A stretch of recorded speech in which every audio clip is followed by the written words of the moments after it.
They said you were a giant.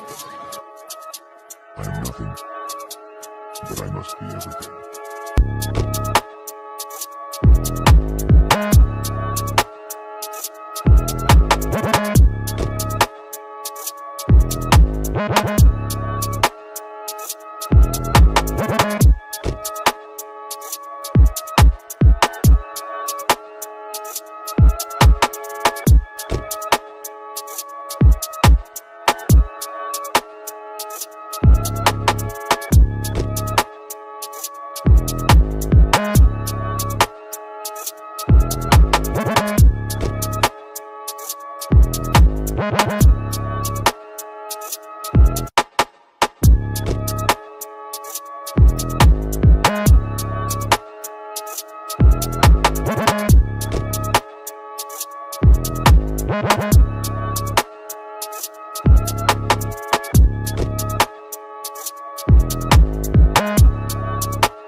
Okay, I like it. Want and need it.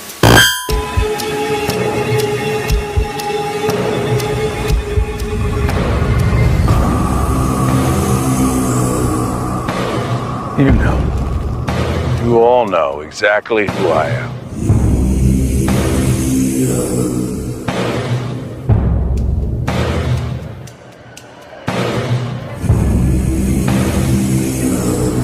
Say my name.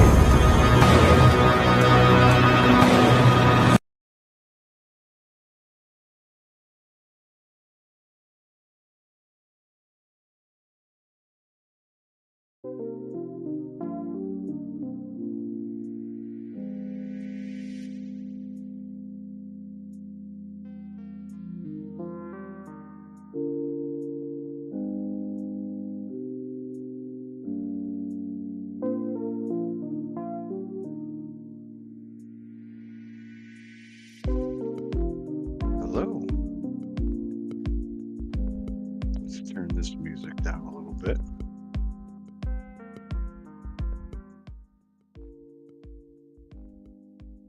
Welcome to the Grand and Wonderful Show. Tonight, we're going to go through a Antarctic press haul. We got a bunch of Planet Comics, their sci-fi kind of pulp series. We got a graphic novel, and we're going to start off with Dreadlock the Barbarian. One shot from Antarctic Press.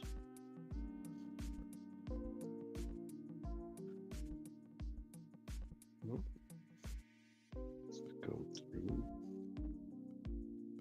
There you go. Can you guys read that?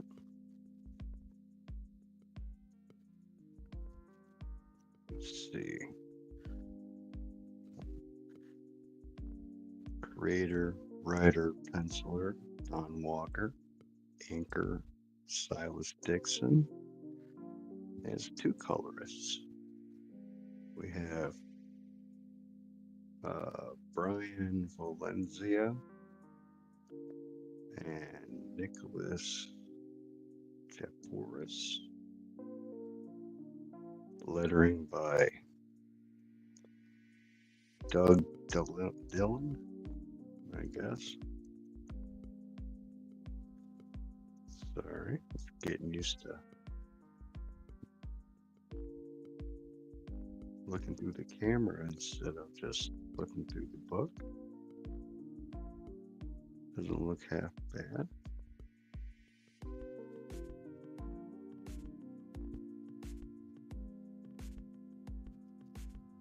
Nice little title drop right there.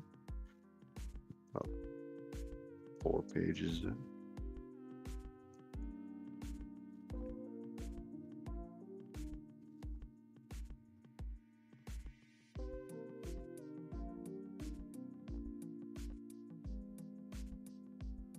Just flipping through some pages here.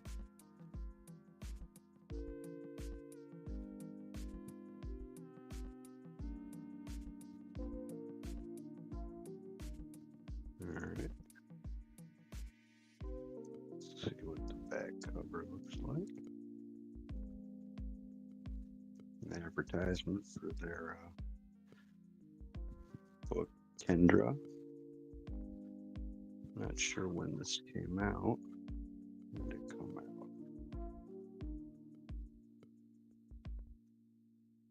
I can't tell. Not through the camera. Yeah, it looks like it's going to be a fun read.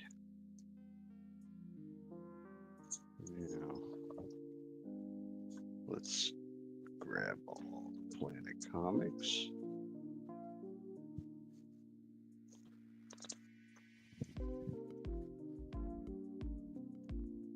We've got Planet Comics 21, 22, 23, 24, 25.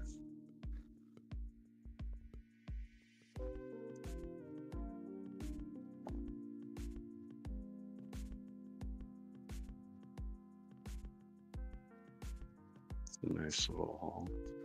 These are, like I said, a little pulp science fiction. Or, they have multiple stories in them.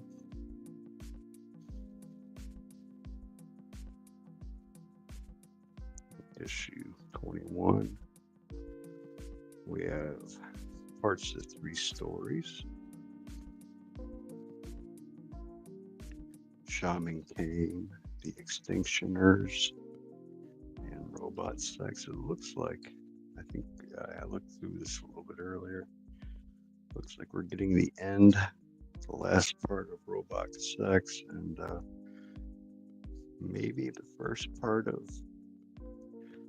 Shaman King and the beginning of The Extinctioners. And the rest of these are pretty much just a continuation of The Extinctioners and Shaman King.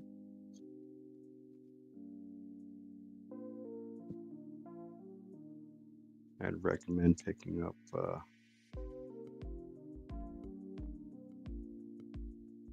this series. Yeah, you got a lot of good writers. Just cutting their teeth, and Antarctic Press is one of those entry-level publishers. They find a lot of good talent there. Okay.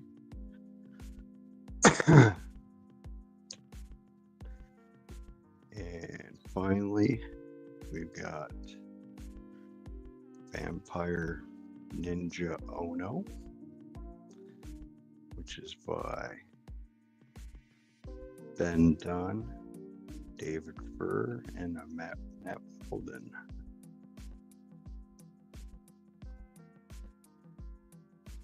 Let's go through. Let's kind of look through pages here. It's not a bad looking trade. If you're into ninjas, if you're into vampires,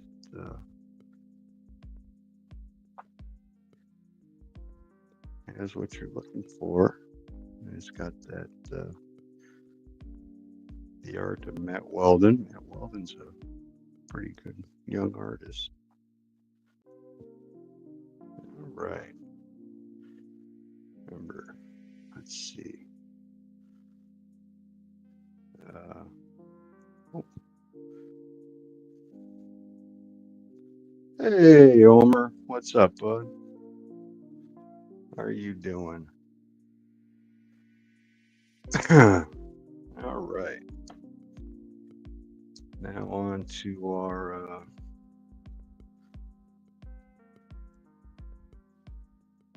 heavy metal issue 2. We got that, and since we're real geeks,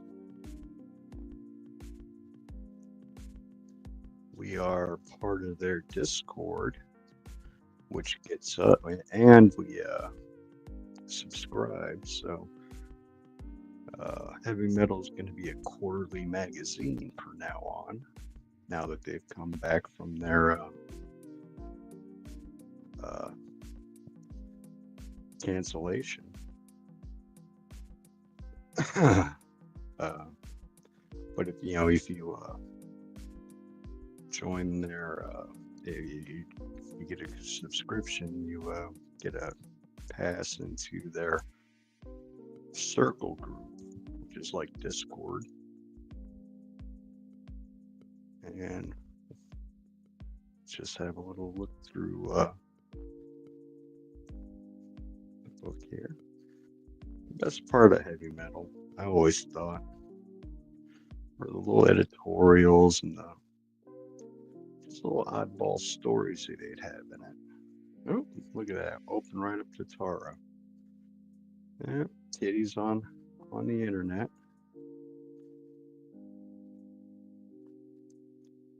It's another anthology book. Bunch of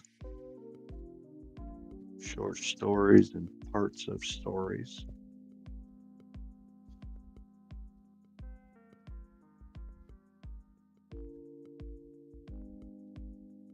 All right. The link is in the description for Antarctic Press and heavy metal. Might be able to put those up on the chat here. Let's see.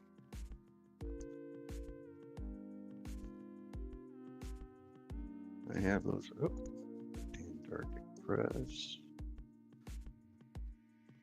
So if you want to check them out, they have a lot of nice books. And let's see. Heavy metal. You can go out and find yourself a nice t-shirt. I saw one with this cover right there. I think. Actually, no, it was a different cover, but that's a snazzy looking book. I enjoyed the last one. I backed the issue 1 Kickstarter. That was a nice book. Let's see. Let's change our little banner here to our friends' campaigns.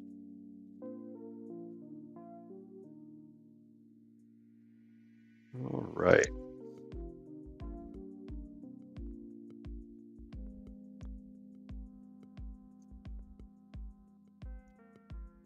There we go now. We flipped through. We played show and tell like all the other people. Let's shut this camera off and I can get comfortable.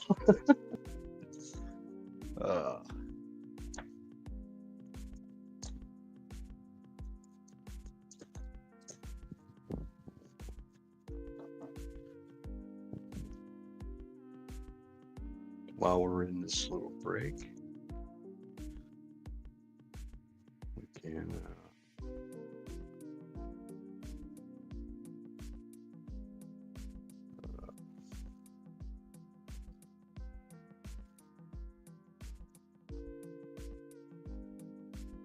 there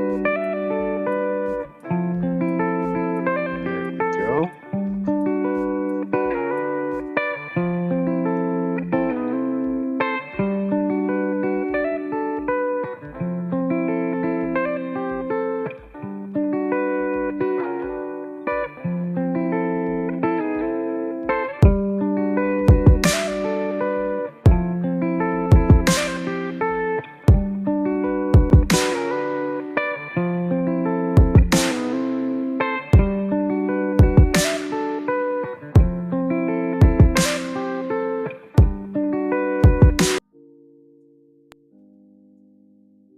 Okay. And we're back. We're all comfortable now. All right.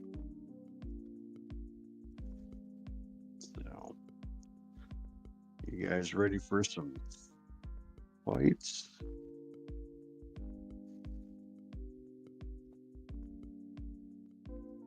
All right. Ring it in as the cage door shuts.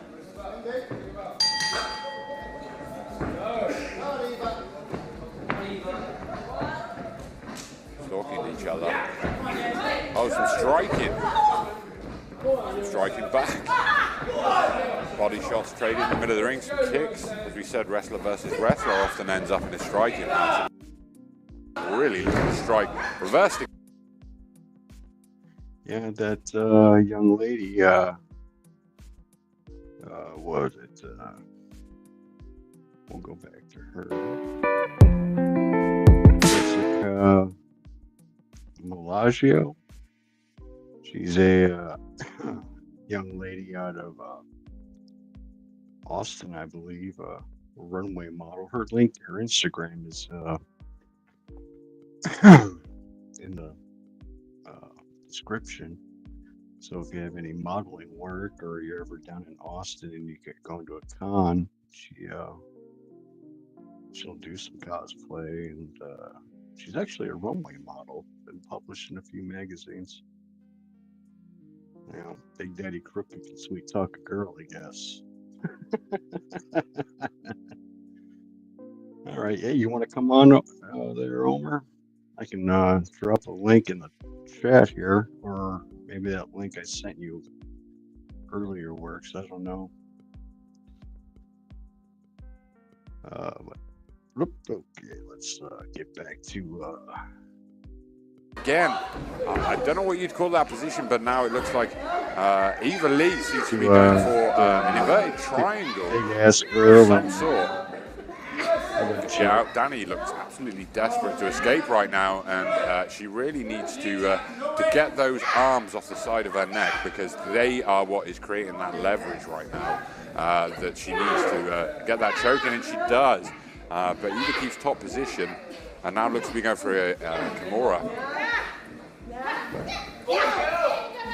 Opts to go for the head, and more striking. Oh, and a hip toss. Beautiful work. Yeah, that's what I'm talking about. Big girl, getting thrown around. Gotta be a big dog to be doing that. He's got her back. Oh, and she's squeezing. Crowd enjoying this. Really? You're in Texas there, Omer? Right on, man. Yeah, that Jessica girl, she's pretty cool, you know. You hit her up, she's got a link on her Instagram that takes you to her modeling page. She goes through some agency.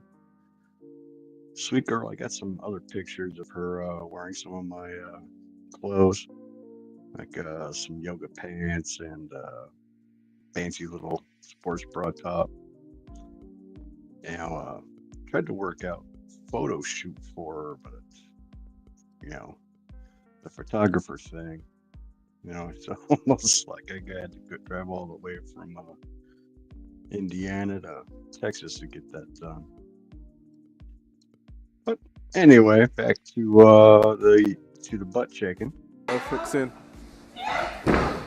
No. Rolls Oh, up. okay. Oh. Oh, wow. Okay. Oh, there we go. There's an actual move. Got her in the rack. There's Oh! And that kicks to the spine. That has to be illegal. Come on.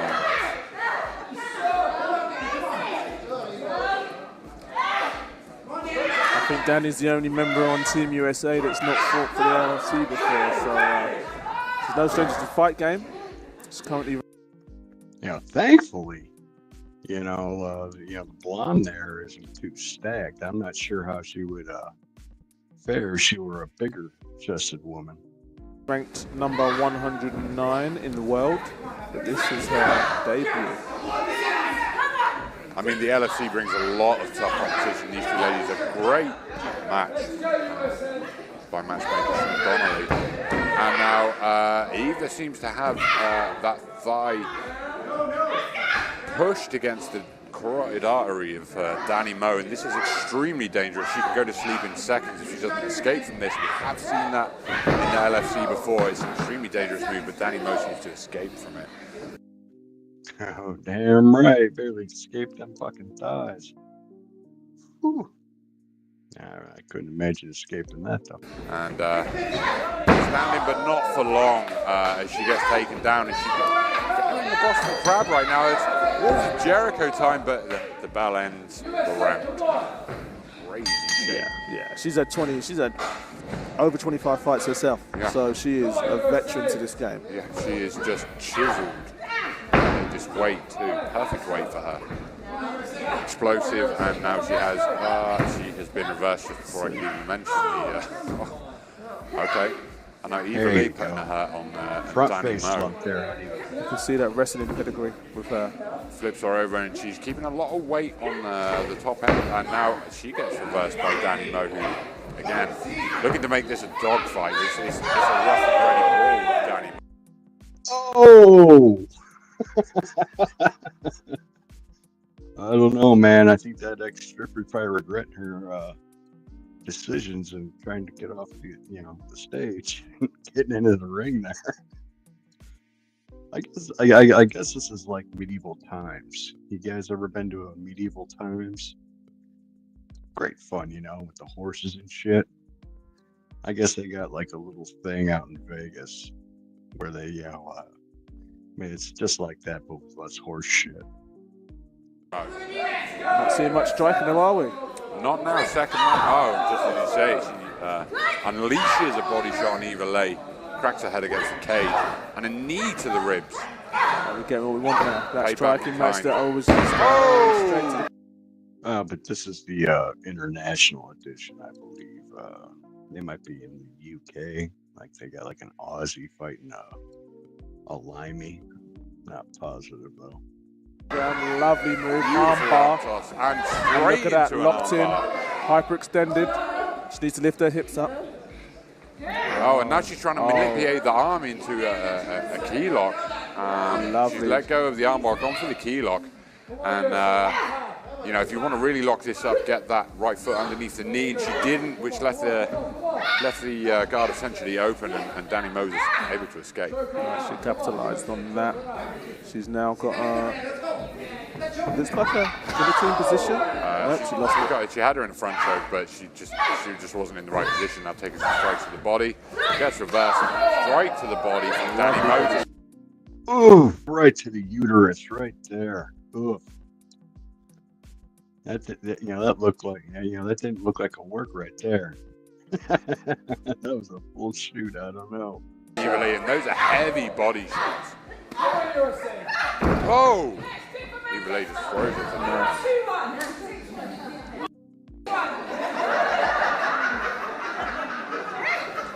Crowd getting involved. She's got Kimura. All she needs to do is push it up towards her head.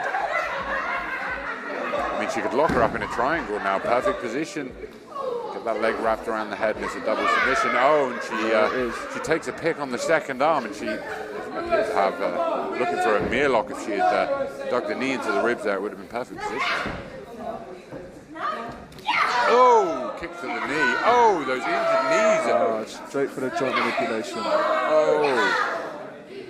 And she's really working that knee now. Maybe she sees a chink in the armor of Danny Moe. That ripped physique, but she's got some Come knee on, hit supports the on, so figure she's four, obviously honey. struggling in camp with her knees. Come on, you can do it. Sometimes they put 2 knee shields on there to hide one of them. We don't know. We might not know which one it is. That's it might a be good one. shout. It That's a might good be shout. both. An old wrestler trick. Yep. Ric Flair would be ashamed of you. Come on, Thickness. Pull it together. She's Going going into to leg lock, and Danny trying to fire herself up to get out of this. She's going to town on Still all of locked into it. it.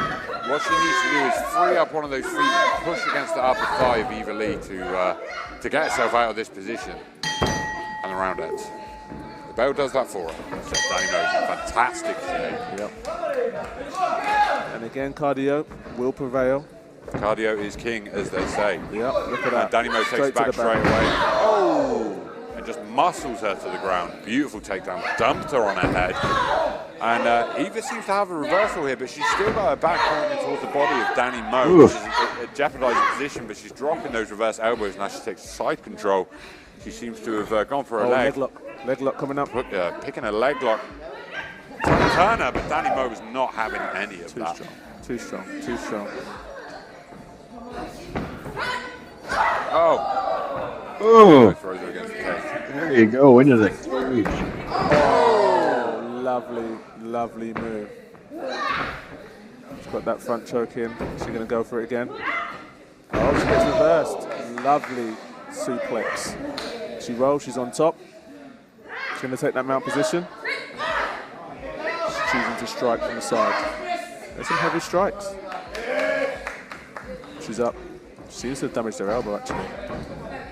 She seems to have some elbow damage. This could be a major issue for her. I think she's in trouble.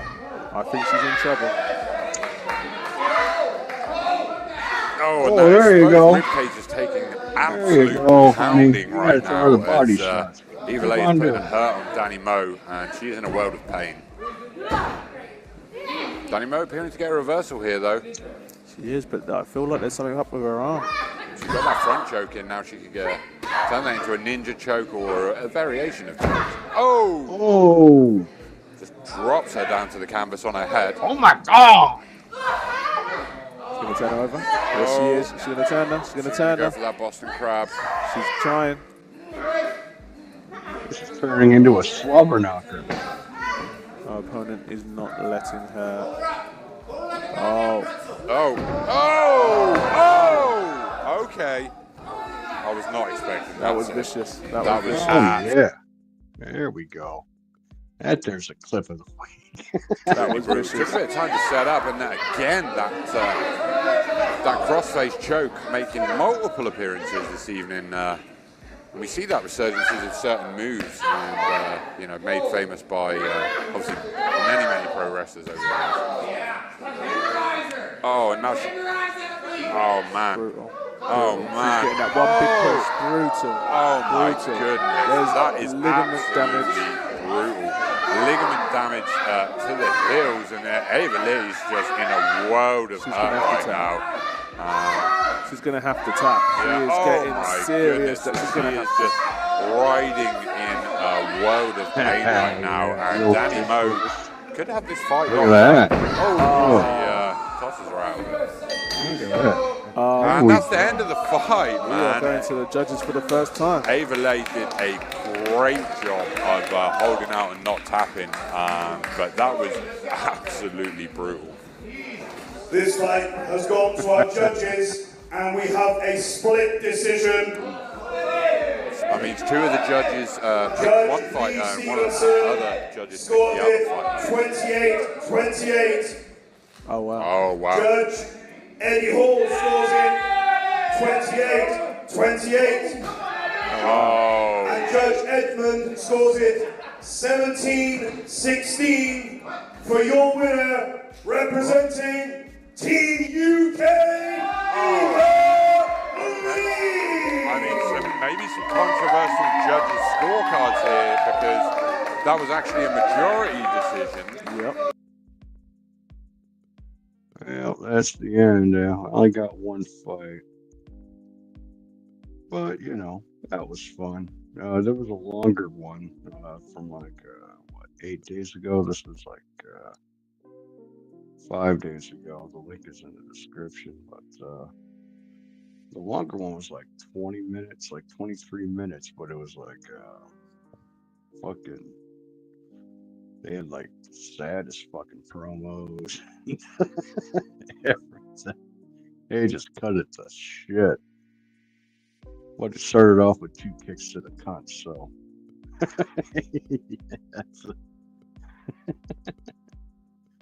But, you know, it is what it is.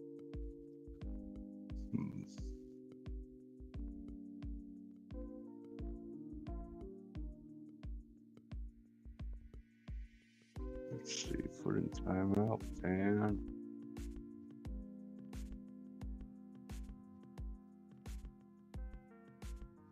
Damn. Trying to figure out how to make a moderator, but I'm not seeing it. Anyway, well, we'll figure it out.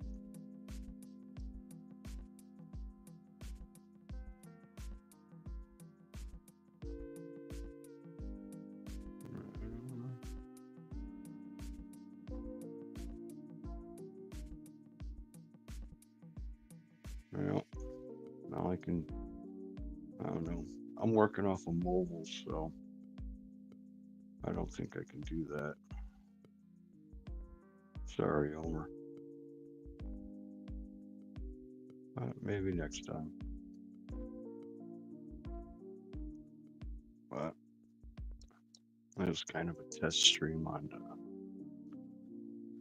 actually using my camera. That was a pain in the balls. Maybe I'll paint something next time. I used to do that on Instagram. All right. Well, now that I got a captive audience, I guess, here we go. Crooked Panties. We can, let's, hold on here. The banner's covering it up. There we go. www.crookedline.com. If you don't want crooked panties, we got you covered there, big guys. We got the Crooked Line starter pack. Up to 3X, I think, on a lot of this shit. Well, we're not open, but just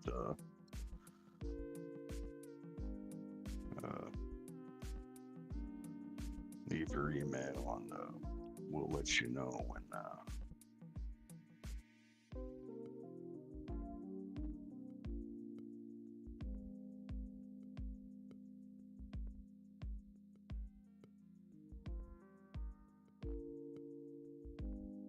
train wreck of all the other ones.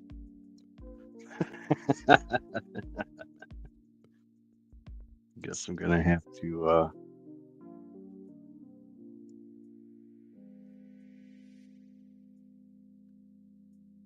oh yeah, I said I gotta really trim down my store there. I got way too extended with all the fucking products I have in there and keeping track of the fucking shipping rates with all the fucking dipshit tariffs. It just costs you a lot. I remember last time that asshole was in office. I was getting rocked. I'm fucking making sales and I'm coming back fucking owing money.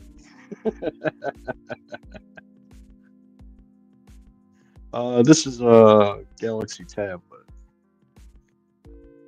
Now, I have a greenhouse, so I'm in a my studios downstairs. Right now I'm in my office, but I want to be able to move around. I suppose I could fire up my desktop, but I don't have a camera or anything on that. So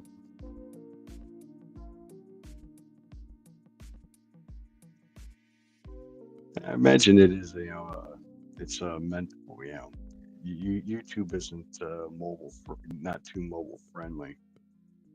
I had to put in like a 30-day notice if I wanted to stream on a mobile.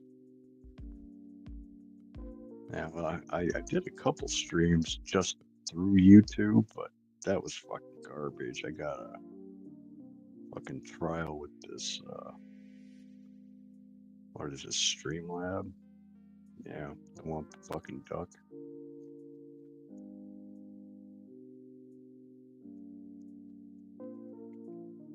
But yeah, it's not so bad. Yeah,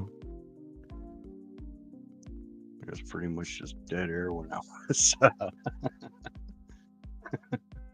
was just streaming through YouTube on my tablet.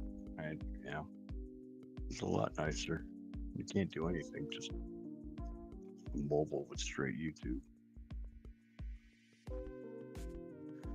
But yeah, I might be coming up doing some art streams. It's my working on my larger paintings. That shit ain't gonna happen. I tried that back on Instagram. I got a few of those paintings up. Actually, if you want to see that Jessica girl in action, I did a little talk with her there. My Instagram link is in the description. Now, but I was doing that for 2022, 2021. It was a long time ago. I got a few streams on there with a painter named John Petro. He's out of Rhode Island.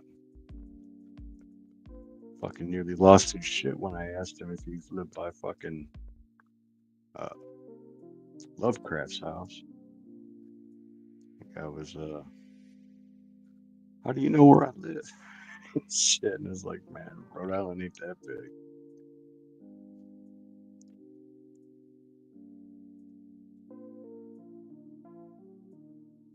Yeah, like I said, it's got this fucking ambient music and shit, and it's I'm kind of limited. Since I'm on a tablet, I can't open Chrome up and go to different sites and shit. So I gotta bring in all these assets. You found me in the phone book? Okay. They still have those.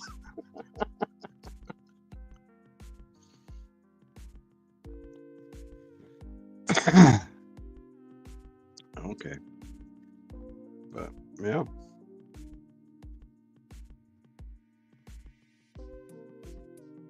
But where was I? Oh yeah, I tried to do a couple paintings, like I think 48 by 60s.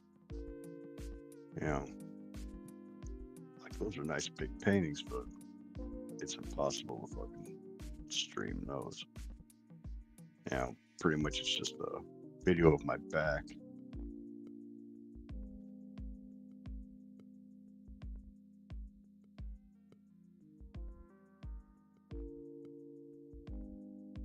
John Petro? Oh, yeah.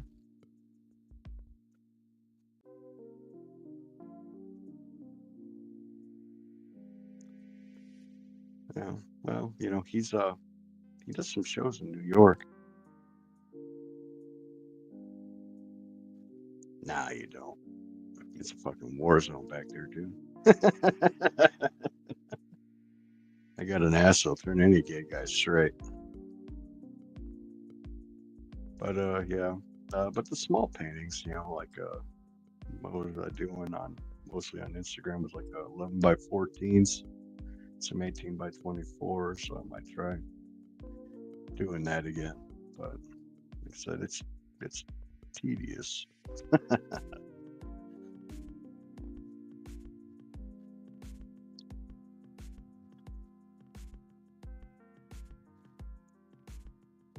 All right, caught some of your hump day stream on the playback. 5 fucking hours, dude. There's some fucking endurance. That's because you had Rex and all them there.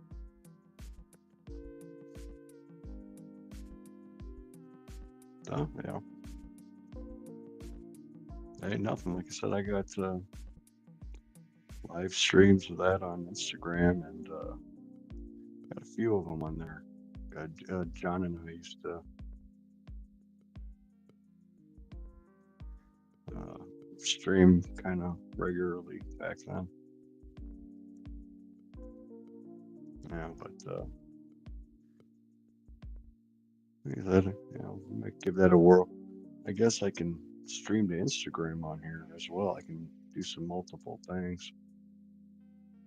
I can do a Facebook and Instagram and YouTube simultaneously. There's a few other LinkedIn, but I don't have enough followers on LinkedIn to stream.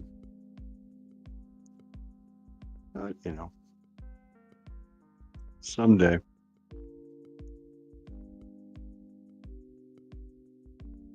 Yeah, that guy. Rex is a wild man, I tell you what. He's a master of show and tell.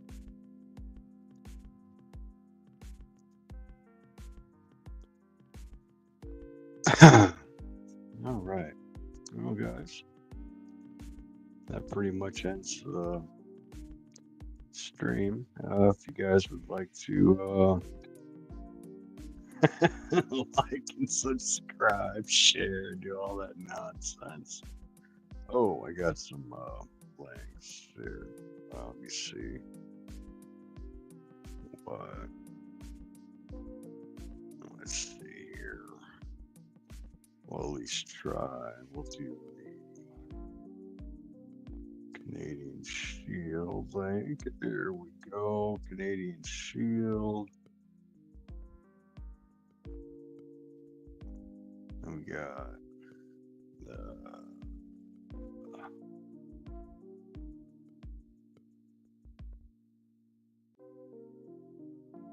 Driscoll Sisters. I'm in that book actually, issue 2. Sign up for that campaign. That's the first one's a pretty good book. It's a European dark fantasy. Real good looking book. Black and white, well, black, white, and red.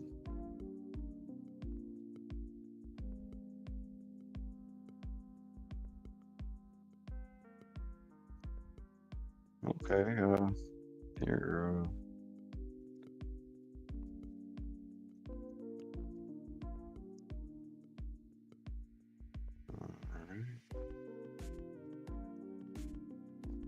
no, I'm not on X. That place is a little too dirty for me. I dropped one at your Instagram. But, if you want to hop on, there's the link. I'd like to see how that works if I can get someone in here.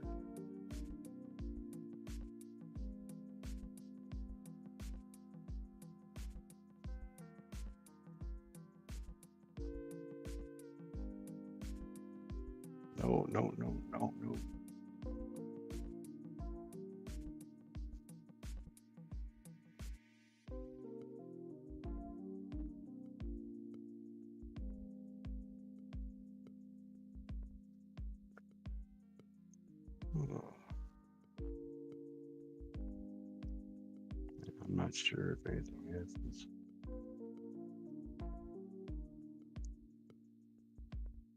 Nope, like I said, I'm on a Blue Sky. Like I said, Twitter got to be a little too much of a garbage fire. Most of it's bots these days, isn't it?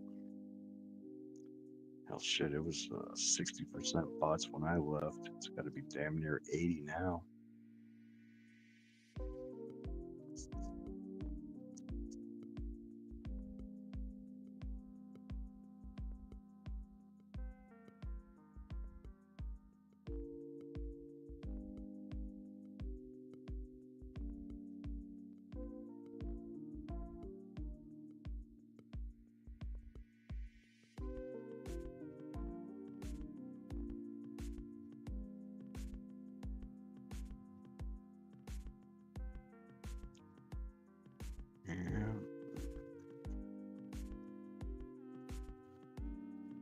Yeah. Oh, hey. Buddy, what's up? Hey, Homer. We'll lower the Right. volume of the computer so I don't get an echo. Hey, Homer. So you're using StreamYards? Yeah. Oh, okay. I thought Streamlabs. I thought I heard Streamlabs. No, wait a minute. Let's see. It's the got a banner for that. No, that's not a banner. It's a thing. Up StreamYards. There we go. StreamYards. Yeah, I hear good things Oh. about Streamlabs too, though. Yeah, I guess I've never used a streaming studio before. I figured I'd see this one on a few people's thing. Yeah, I use Yeah. StreamYards and Restream. Oh, that's cool. But I don't know. It's not so bad. How much is it a month? Or is it like a yearly thing? Right now I'm on the free trial. Yeah, so StreamYards gives you 20 hours free per month. Yeah. So that's why I use Streamlabs. Restream. Restream's the other one I use because that one has unlimited, but the interface isn't as good as StreamYard. Okay, well, I guess I don't see myself streaming that much. Yeah, well, when you get into it and you do 5-7 hour streams, then you're like, oh my god, I'm running out of time. When we do those massive long streams. Yeah, I don't think I'd be attention span for that. Yeah, it's fun though. It's a good time, man. When you start getting all loopy and you're into it and you're having great conversations and just drawing, it gets whack. Right on. I figure I'd jump on, hang out with you for a little bit, get to know you a little better. You're out in what, Florida? Is that right? No, Indiana. Oh, Indiana. Nice. I've been to Indiana once. You're not missing much. I was out at what is it? The Fighting Irish. Yeah. Yeah. I originally lived by there. Just right outside of South Bend. Fort Bend or South Bend, yeah. South Bend, Yep, Indiana. South Bend. Yep. Yeah. Yeah, I had one of my cousins went to Notre Dame for college, and That's cool. I went to visit him one spring break or Christmas. It was Christmas. It was cold as flip. Yeah. Northern Indiana in the wintertime is it's not a real fun place. It was a cool experience, though. Very cool. Little Hispanic boy in the Great White North. I was 16 years old. First time flying. I flew by myself. I got a cab by myself all the way to from the airport, the little airport to the college, the university. It was quite you an flew experience. straight into South Bend, huh? Yeah. Oh, right on. Yeah, well, it's a little better than Chicago. Yeah. Yeah, but they got they have a train if you I think you can get I think they should. Yeah, you get like a bus to the. Or a from bus, Midway yeah. to the, you can get a bus to the South Shore, and the South Shore train will take you all the way to South Bend there. Yeah, I had to do a Yeah. layover in Chicago and then get on the little plane, which was wow, that was an experience too. It was awesome though. I had a good time. I like flying. Like a propeller plane? Yeah, it was a little propeller plane. Yeah, What the fuck? yeah, to get Shit. to South Bend. Yeah, That was gonna be like literally like a 30-minute flight. yeah. It was. Yeah, Man, that's cool. Yeah, it would have been like probably an hour. On yeah. a I train. think there was maybe like 10 or 12 of us in the little plane. Wow. So that was fun. It just sounds scary I- as shit. Yeah, I Especially don't with even kids remember around how there. that we made that happen. Like my mom got the plane tickets and all that set up, and I don't even know how she did that for the little plane. I guess it was just part of something that was available because Yeah, of the I think university, they- right? Yeah, that's got to be with the university. Yeah, but Yeah, everybody yeah, there was like a college student. They all look like university students. Yeah. Yeah, that's pretty much the whole economy in that area. And yeah, and everybody helped me out. Like everybody was real nice. Yeah. Yeah, that's where you kind of skipped over the train because there's a couple rough spots in between Chicago and South Bend. You got like 3 stops around Gary and all that. You end up shot and shit. Mm. Taking a little- Oh, this Yeah, was they back take- in the '90s, so it wasn't that Oh bad. shit! Or is that worse? Gary? Gary's been like,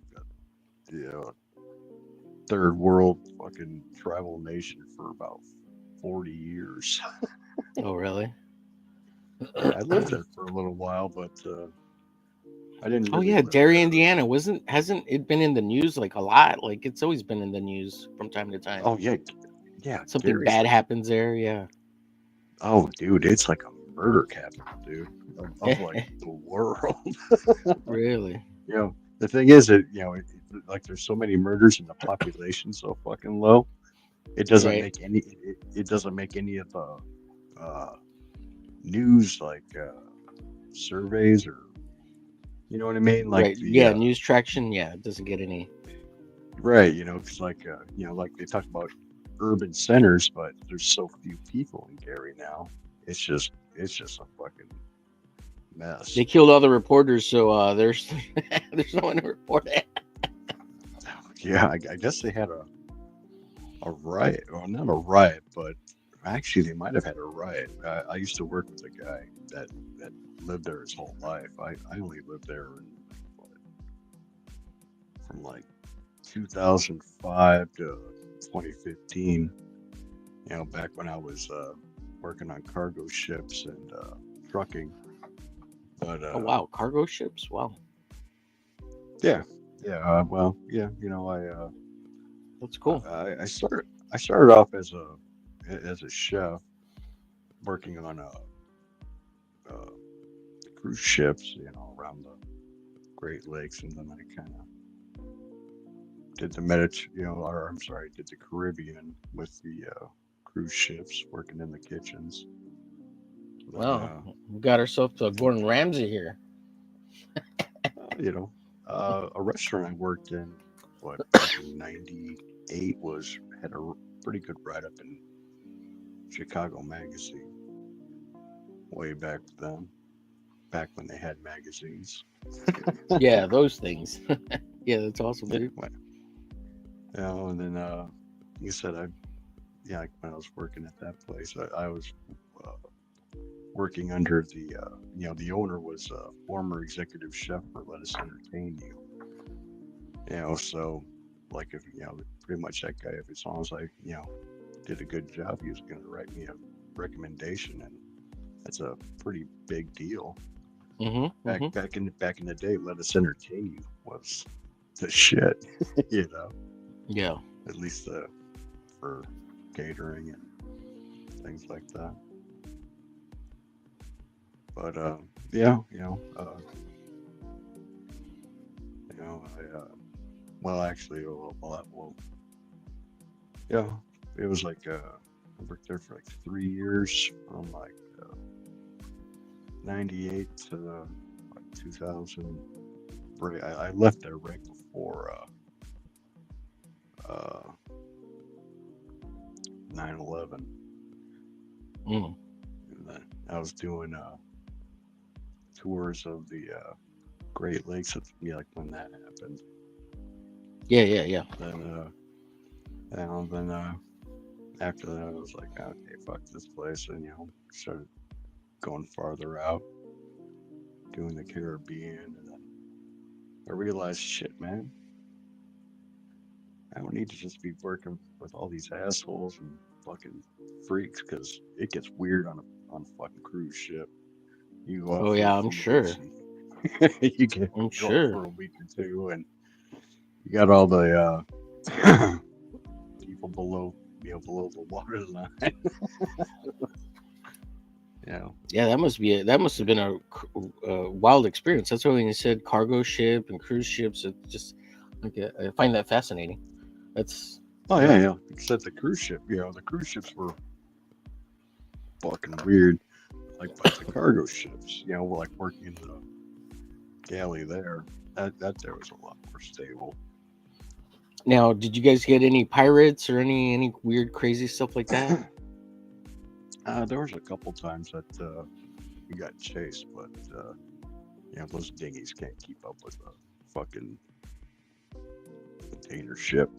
You know what I mean? And I'm imagining it's one of those big ones that has tons of cargo, right? I mean, is that what you're talking about? like those containers. You see them on truck trailers. Yeah, And they also put them on rail cars. Right. But yeah, like I said, I've been through the Suez Canal, the Panama Canal. You've been all over the world, then. Yeah. I've been That's around awesome. more than Magellan, baby. Wow. Yeah, that's saying something, dude. Yeah. Well, not really. There's fucking millions of people that did that job. I only did that for 5 or 6 years, and then I went into trucking. I'm just, here and there around the son of a bitch. What, fucking Alexa? Doing the Dillard's Dillard does trucking. Well, yeah, it's originally where I found Dillard. I was You met him out in the as a lot lizard? No. I'm just kidding. I heard somewhere that teasing Dillard. Well, like I said, I heard somewhere he was a truck driver and he was a comic book guy, and I subbed to his streaming. Like, oh, that's pretty cool. Did you get on your CB and say, yo, this is Big Rider calling out for Dillard comic book fan? Nah, man. I'm just teasing. Breaker 19er. You remember all those old movies, right? Like with oh yeah, like Convoy and all that shit. We got a convoy. See a wonderful sight. Yeah, Smokey the Bandit and such. Yeah, Smokey the Bandit. Yeah, Burt Reynolds. Oh, that's it was good, funny stuff, man. The 70s were wild, man. You didn't get any of that fucking slack when I was on the road. Hey, we got Haldir. What's up, Haldir? Yo, Haldir, what's up? Haldir, there you go. That's how you say it. Yeah, Haldir. I got my little because you got a mod Haldir, give him a wrench and he'll drop all the links for you. Thank you, Haldir. Yeah, I don't know how. Well, since you're on a tablet, it's gonna be a little bit harder, but you have to have YouTube open, and then when you have YouTube open, you can click on the person's name, and then that's how you can make them a mod. A little thing will pop up and say, do you want to make a mod? And then standard mod or full mod. Always go with the standard one, because if you give them full access, then they can mess with your YouTube channel. which I might Yeah. give Haldir some access to that at some point because he's the man. I know he won't screw me over. Yeah, I think I gotta do that on my desktop because the only thing I can do here is delete comment, put in timeout, and ban. Yeah, That's all I can do here. yeah. But oh well. Like I said, I'll stream from my computer at some point. Yeah. Just You know, that I if you just have the don't- USB cable to your tablet, you can connect it to your computer, and you can use the camera on your tablet as a webcam on your PC. Just FYI.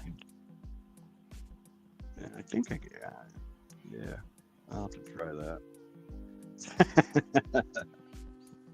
I said, Hey, all those fashion products that you make, clothing, that stuff's cool, man. It looks great. Looks great. It is, yeah, some of it's okay.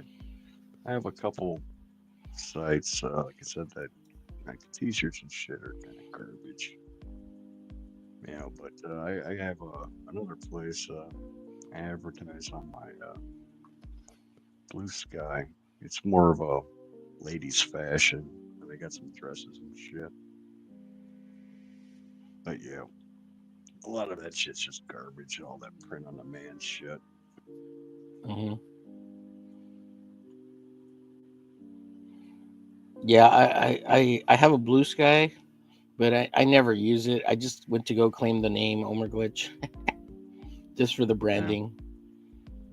I gotcha. I said there's not much there. There's not much drama. You know, pretty much everyone's just screaming Nazi all the time. Yeah. It's that and just fucking weirdos canceling each other. I don't know how they Yeah, cancel themselves. On X, I don't check the front wall. I just check my messages. I check my wall to see if anybody's reposted, and then any mentions, and then I get out. Try to spend as little time on it as possible. I don't see any drama, man. I don't know anything that's going on anymore. I don't keep up. I don't watch anybody else's, a whole lot of other people's channels anymore. Not the big ones, anyways. So yeah.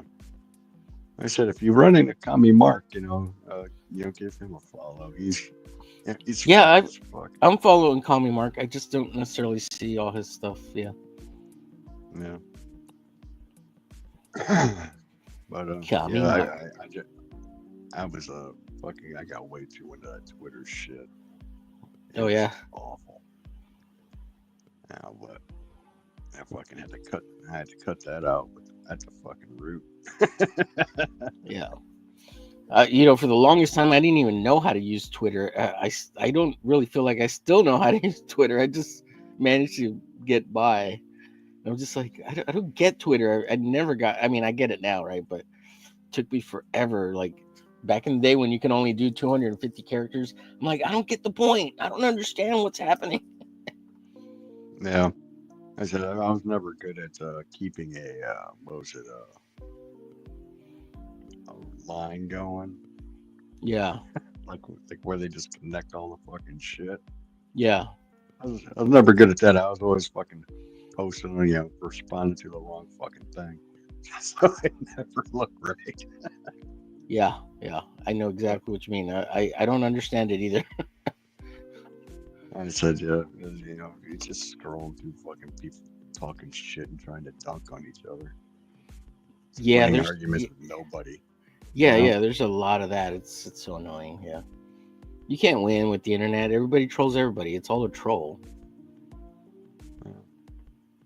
I don't know, but that buying ads on Renowned Zero's channel, that there's some grade A trolling. So Yeah. I guess he's got like a pre-roll ad, like whenever he's whenever he streams, I guess whoever doesn't have a premium YouTube has got to sit through a Kami Mark ad, or at least 1 in 5, whatever. I guess it ran like 600 times so far. Wow. A lot of people watch that fucking Renowned Zero Sturgis guy. Yeah. That guy's fucking weird. I don't know. Like I couldn't imagine walking, going on the internet all day, every day, fucking licking some other guy's balls. Yeah. Fucking- It's weird. Yeah. Yeah. Sturgis is a weirdo. Yeah. I imagine Eric July one day is gonna wake up and he's gonna find fucking Sturgis taking a shower or something. Yeah.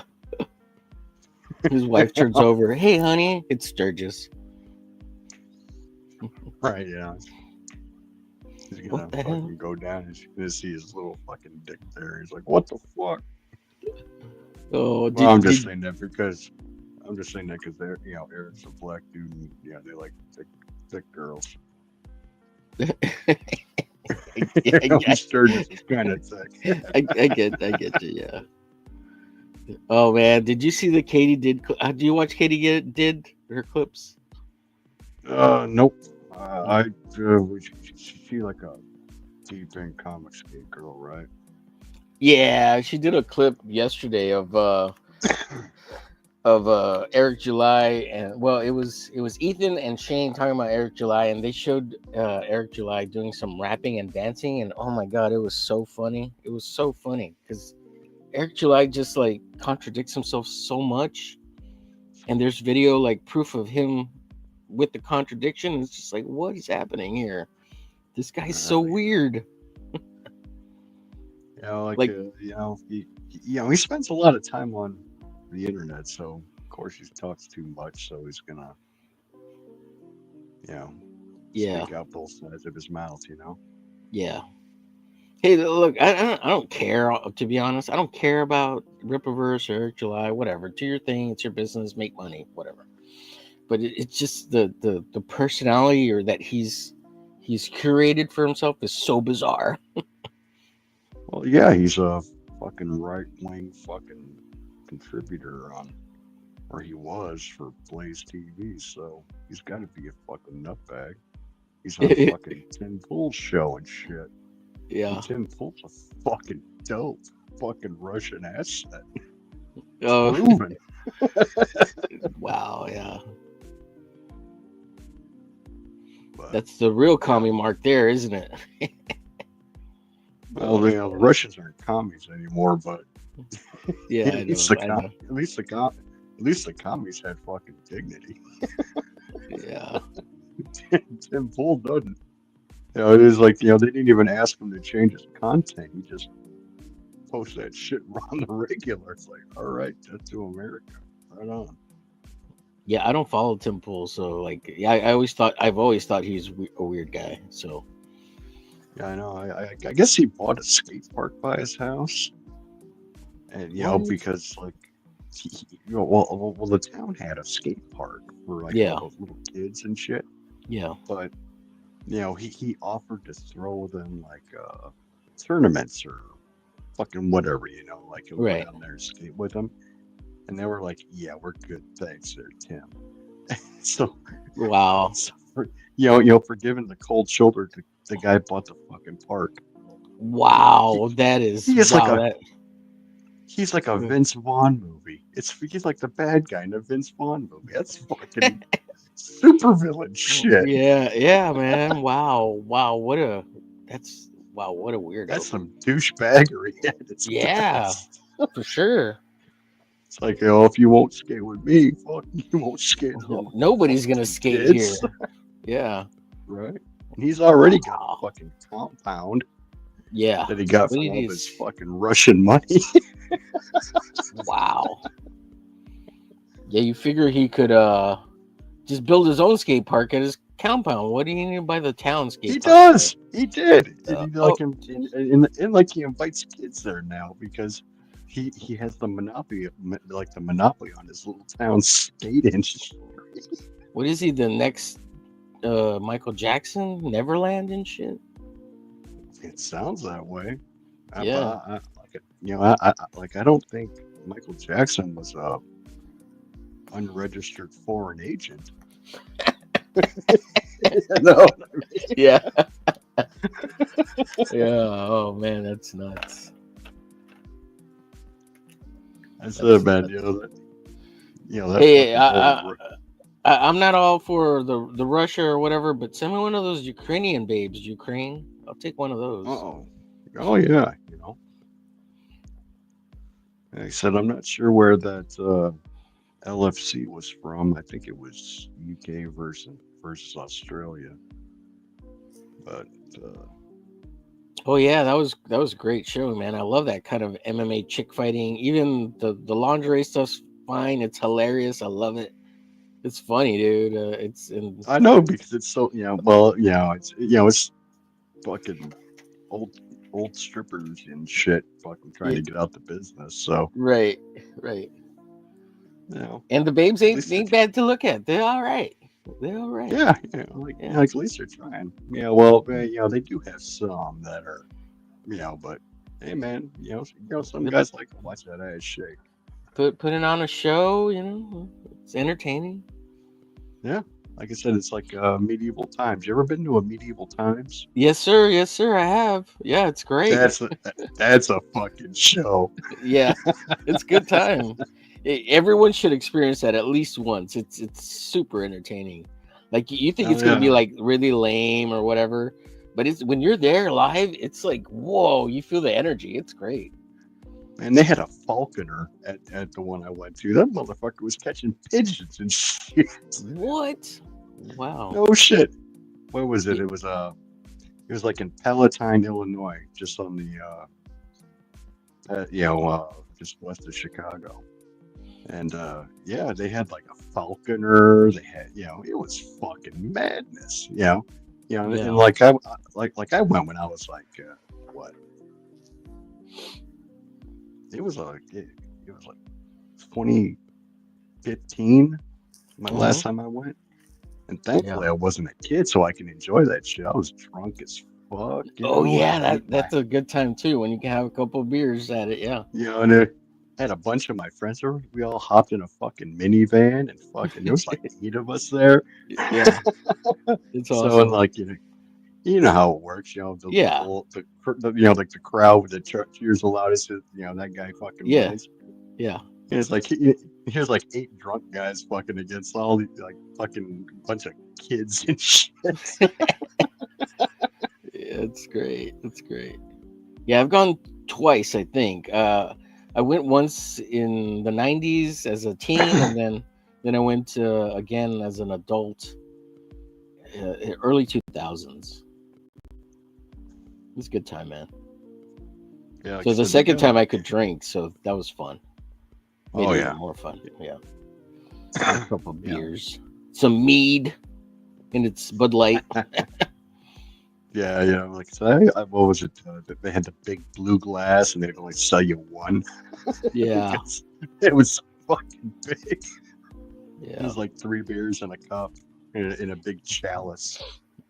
Yeah, we have one here in Texas. I think we only have one, and it's in San Antonio, and it's on the verge of closing down, or it did close down recently. I can't remember. Yeah, I said, there's one here in Indy.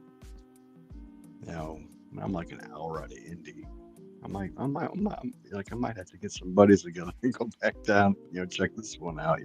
Yeah. It's not like like I'm surrounded by Amish, so there's horses and shit every fucking around here. I got buggies running up and down my street. I'm like on the bypass for downtown. Yeah. It's funny, man. I just saw a video like yesterday or day before, and it was a buggy rocking in the middle of the day in a parking lot, and this guy was filming it, and it's like, oh yeah. Oh man, it's too funny. Oh shit! It was like a couple months ago. They, the cops pulled over and arrested a fucking Amish guy for doing like hockey stop burnouts, or you know what I mean? Hockey stops, like turning that fucking buggy fast stop and a fucking turn and shit. Really? The guy was drunk as fuck.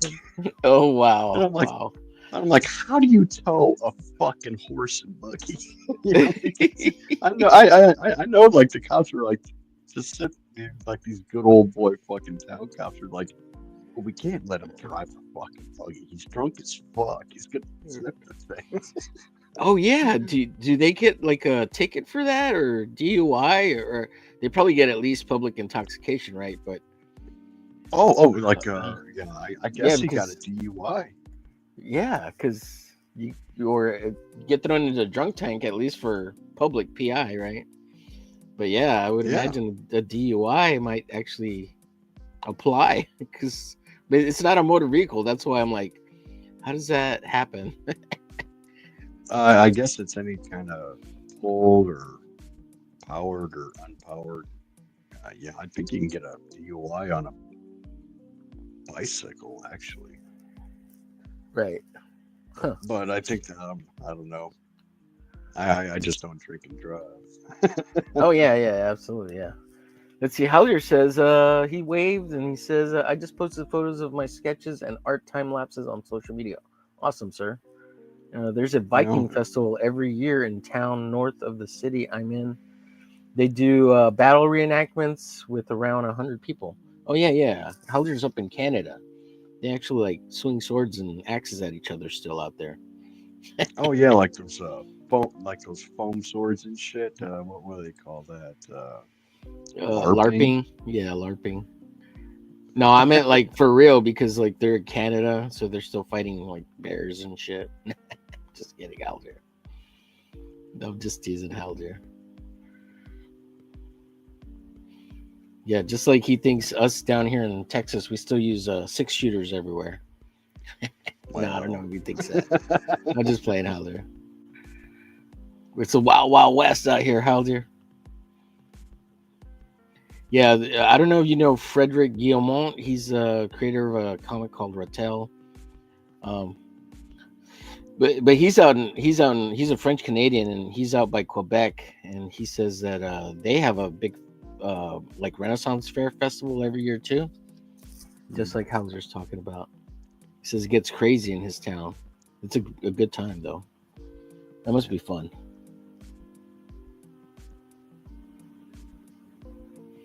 Everybody dressing up, all the wenches getting all sexified with their bustiers. Oh yeah, and the fucking weirdos walking around in their armor and shit. Yeah. They have Civil War reenactors around here, but that's usually at the state fairgrounds. That's a couple towns over. Oh, that's awesome. Yeah, somebody was saying that Rex should be in a Civil War reenactment on the Confederate side because he could play Colonel Sanders, right? Yeah, well, I figured they like where is he, Arkansas? Yeah, he could play so General Lee. or something, Yeah. I don't think those uniforms are cheap, but hey, he might have one laying around. Look, seems to have everything else. Right. Well, his great granddaddy. Yeah, like I said, I don't think that guy throws anything away. No, Juice just fucking boxes keeping and juice shit. boxes, man. What the fuck, man? Juice boxes. Oh, they're gonna be collectible. I'm gonna be ahead of the curve. What are you talking about, Rex? Fucking weirdo. He's just collecting trash. Hey man, I got you. Like I said, fuck man, my folks were like that for the longest time. They'd like collect they'd go to yard sales and buy garbage, and then go to a flea market and try to resell that garbage. Yeah. No, I love Rex. I just love teasing him too. Fucking gun smoke and shit. Fucking drink. Hey, Gunsmoke's a good show. Yeah, I'm gonna start watching it Rifleman. so it'll never end. So we'll always talk about Gunsmoke. I gotta start watching it. Yeah, It is a but good show. I was always more of like I said, the Rifleman. With The Chuck Rifleman. Connors. Yeah, that's the other Oh, one. yeah. Yeah, I'm surprised he hasn't jumped onto that one yet. At some point, he's He gonna watch probably- that one too. You probably already did. Yeah. But yeah. Then like the old Wild Wild West, my grandfather and I used to watch that together. Yeah. I was my thing was the Lone Ranger. I'd watch that with my grandpappy, yeah. And Oh yeah, the Lone Ranger was my jam when I was a little kid. yeah. I recently watched them like a year ago. I watched them all again. That's pretty cool.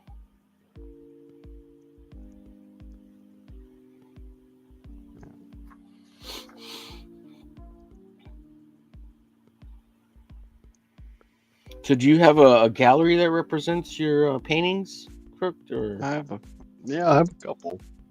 oh, You know, cool. I got one in Alsip, Illinois. I got one in Michigan, right by my favorite weed store. Weed? There's one. Yeah. My weed store. Yeah. But yep, and then there's one here in Terre Haute. I got one in St. Louis. Then there's Cincinnati. I'd like to get a little bit more spread out, but you know, I gotta haul that shit.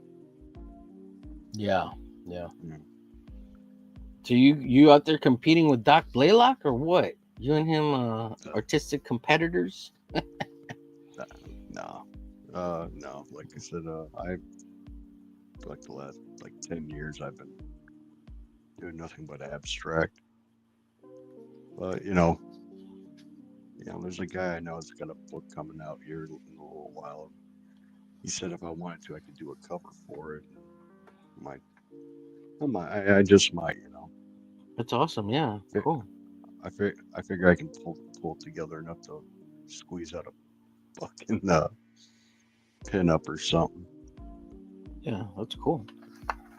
Congratulations. Yeah. Art school dropout. Yeah. Art school, you could take it or leave it.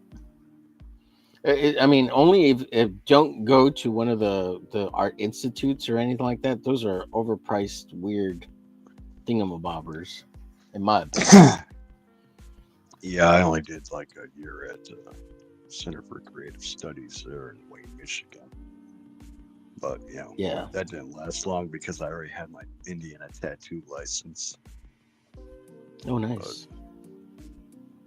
Yeah, I did an apprenticeship when I turned 17 at the local, well, not local, but 2 towns over tattoo shop. Got licensed like in November. Man, like I said, I was one of my birthday's in September, and you got to be 18, and I turned 18 my senior year, so I was in my senior year, I was fucking giving tattoos and shit Nice. on the weekends. And he loved it because I wasn't a junkie like all of his other artists. I could wake up early and shit, Yeah. open the store. Yeah. Be responsible. Yeah. And then since like on the weekends, if I had to, I'd come back down from Wayne, Michigan's by Detroit. I was on the west coast of Michigan at the time. When tattoo shop was here in Indiana. You're you were a Michigander. Isn't that what they call them? I was, yeah. I went to all my primary and high school in Michigan. And then I've been around, Like I said, I rented a place out in California, fucking Shreveport. Where else? Shreveport, Texas? No. Oh, Louisiana. Louisiana. Oh, that's right. Shreveport is out there. Yeah. I've driven through there. Yeah, that's why I'm like Shreveport. I lived in Tahoe City in California for a little while. Reno. But at that time I was a truck driver, so being home was like I'd come home once every 3 months for a couple weeks, and then I'd just leave again. Yeah. Then I bought a house in Gary for like $10,000. Oh wow. Live there. Yeah, it's like you figure, fuck, man, I can live in a war zone for a little while, Right. pay pay cash for it. All I did was paint there and sleep and take odd jobs, you know. You you know, pay a lawn service to come by, check out your place every week, make sure no one's breaking into it. You know, Yeah.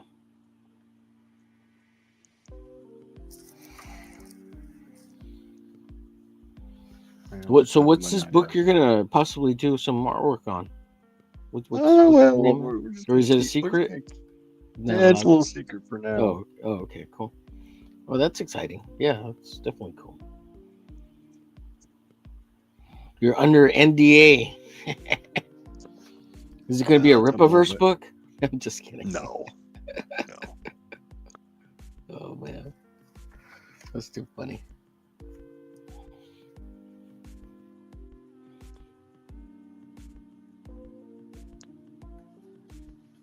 Well, no.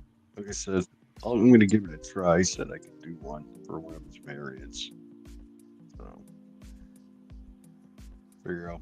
Yeah, man, that's Well, always awesome. It's fun. Yeah, I'll I pull up hope the you paper do it. and see if I can still draw. You know. Ah, no, man, you'll be able to for sure. Yeah.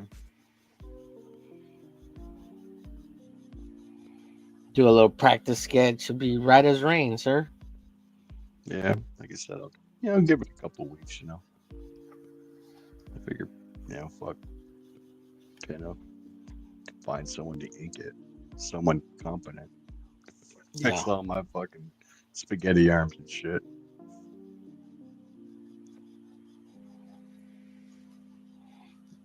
Oh, you get so it's not going to be a painting. You're not going to paint it. You're going to do No, some no, penciling? I'm just gonna do the pencil. I'm just gonna do the pencils on it. That's still cool. Yeah, for sure. I thought you were going to go all Simon Bisley on us. Start whipping out the Nah. UK artistic painterly stuff.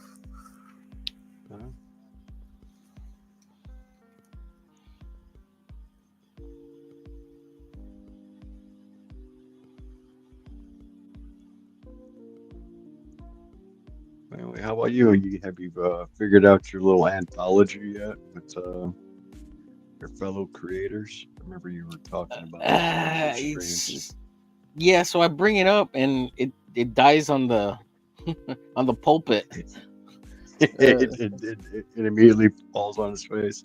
Yeah. So nobody wants to commit to anything, which I guess I can understand. It makes I get that, but I'm just trying to get these guys to kind of look at the idea that if we can make, and I hate to say it like this, I hate to word it this way, but if we can make some kind of product that people can buy and get their hands on and get ourselves out there as individuals or groups or whatever, we can make a lot of shit really fast if there's 6 guys working on the same project to knock something out, everybody does 3 pages. We don't have to commit to 30 pages, and I guess they're not inclined to that type of thinking, or they don't care. Well, it's not that they don't care. It's they just don't want to commit the time period. I think that's what it is. They barely can stream, or not even stream. I don't know how to put it.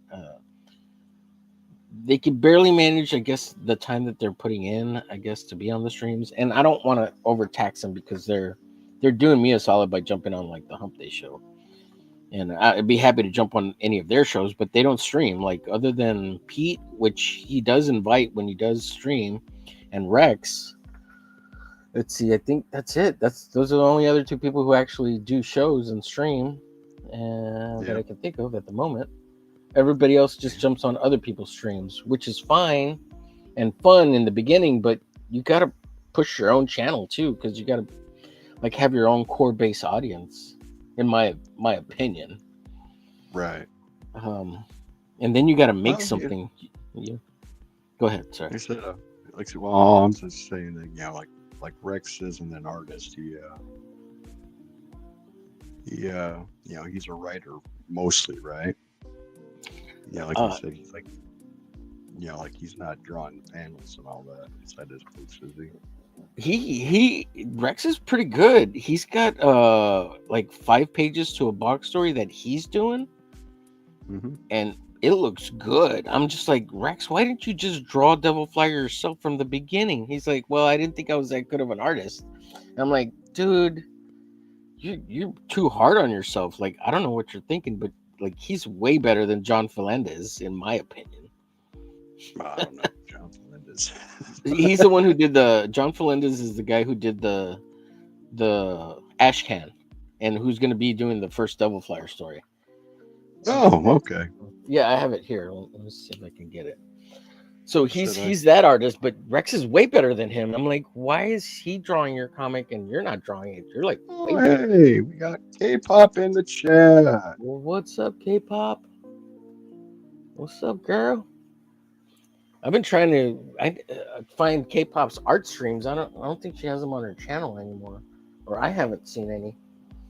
I want to see. I've seen some of K-pop's art, but I haven't seen any of her art streams. She's a very talented artist herself.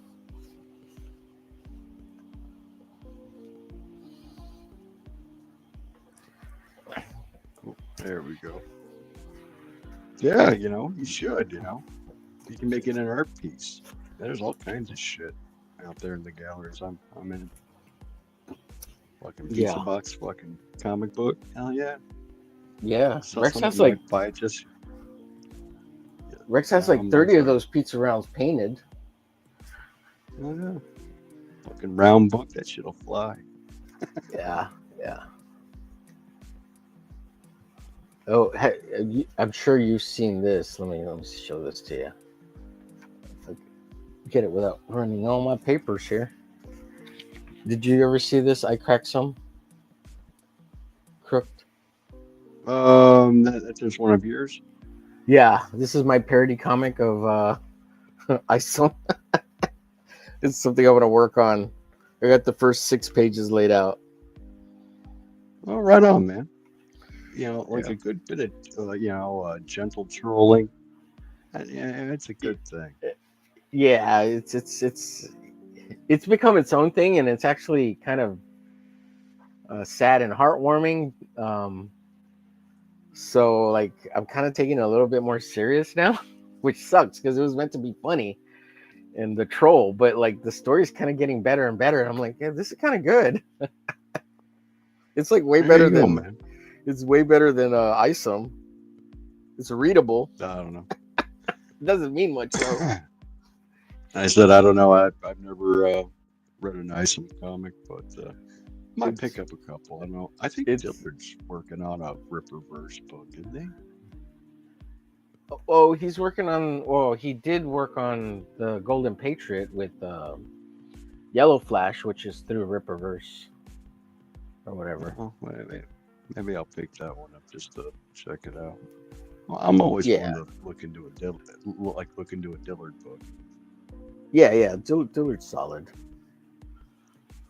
Oh man, I can't find that. Job to job, and hey man, I guess that Eric guy pays. He's hiring fucking professionals. Yeah, So. yeah. If he would just let them write, I think, instead of going back and rewriting what they wrote, because he makes everybody sound like him, and that's kind of annoying. I can't stand the way Eric talks, and all his characters sound like him. They have that weird speech pattern. I don't know if you've ever heard Eric July talk. If you want to hop in and draw their K-pop, I'll Ooh, the links in the chat. Hell yeah, K-pop. Awesome. I'm actually a little bit intimidated by K-pop because she's a good artist. I'd love to see some of K-pop's work. Yeah. I'm a little jelly, K-pop, because you're so talented, girl.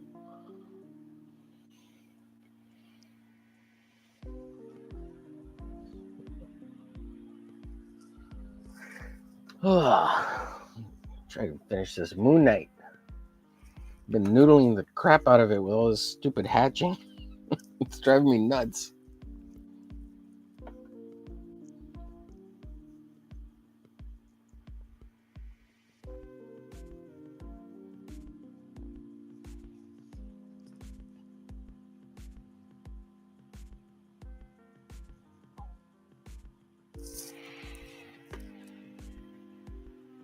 making Oh, nerd she's making plushies. nerd plushies. What is those? Like, what are those? What are those?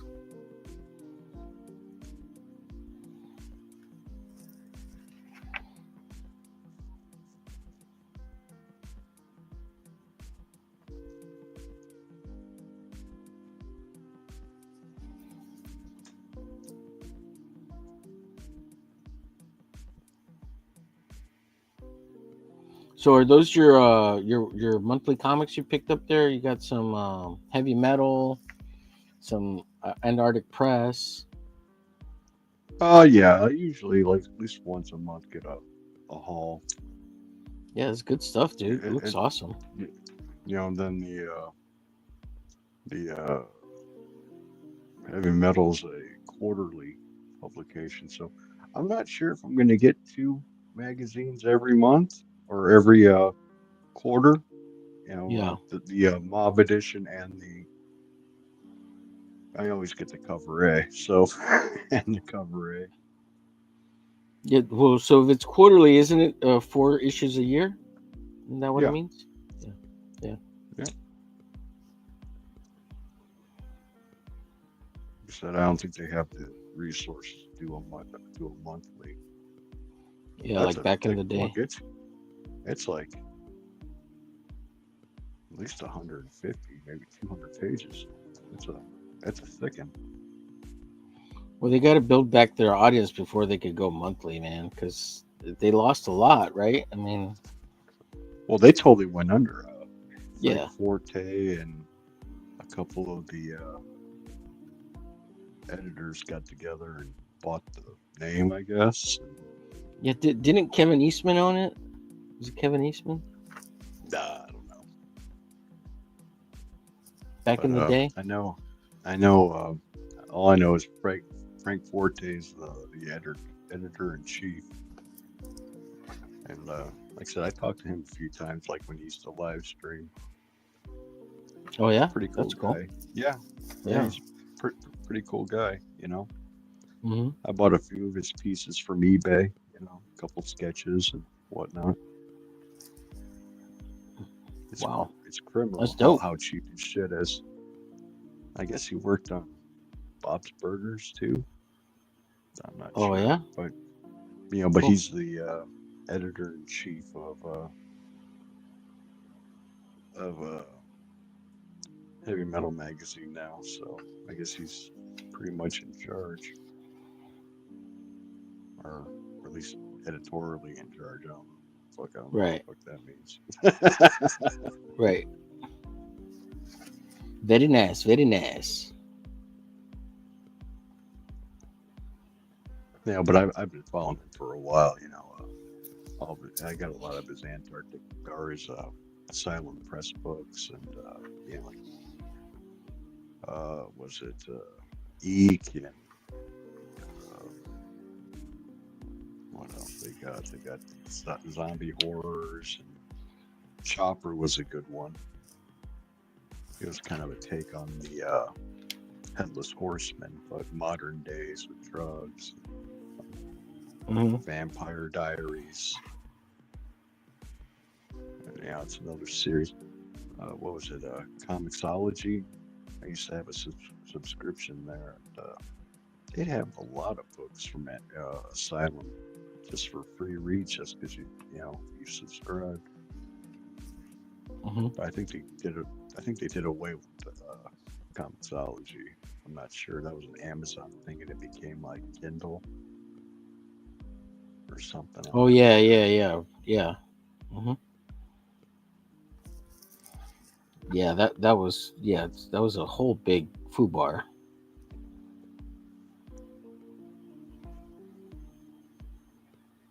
Yeah, all the digital comics, I guess they're gone, right? If you had that Comixology, I had it. I don't even know if I can access any of the comics I had there. Yeah, I don't know. But yeah, like I said, I got Kindle, so I can read pretty much anything I want for free. Well, at least a lot of it's free reads. Shit that I imagine Asylum would put out. Now, I almost got into a Frank Forte book. It was Zombie Terrors. He had a Kickstarter not long ago. I guess I missed it by like 5 minutes, something Whoa. like that. He put up the notification that he added that tier to the campaign, and I missed it. He had like 4 slots. Could have been, or there's other 2 or 4 slots there. It's like an anthology book. I had a chance to be either a zombie, a victim, or another zombie, another victim. But who knows? Next time, Yeah, you'll get your head ripped off. Oh yeah, I'd love to be in a Frank Forte book. That guy's he's a pillar of the indie comics community.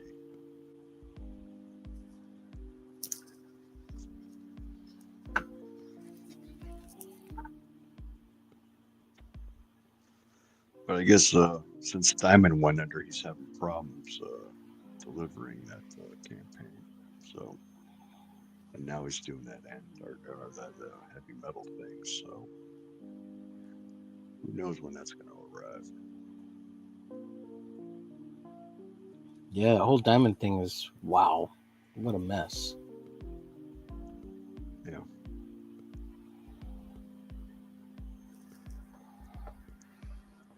And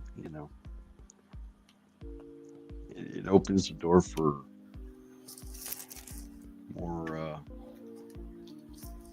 distributors, man. Oh yeah. Like monopolies aren't a good thing. Yeah. They're not a good thing for a reason, because if something happens to them, everybody's screwed. Well, right, but they only distribute so many books, and fuck, man. Well, also they control the market, right? And therefore there's no competition. So that's Right. the other problem with monopolies. Yeah. And they can manipulate the market too. So that's the worst part of it.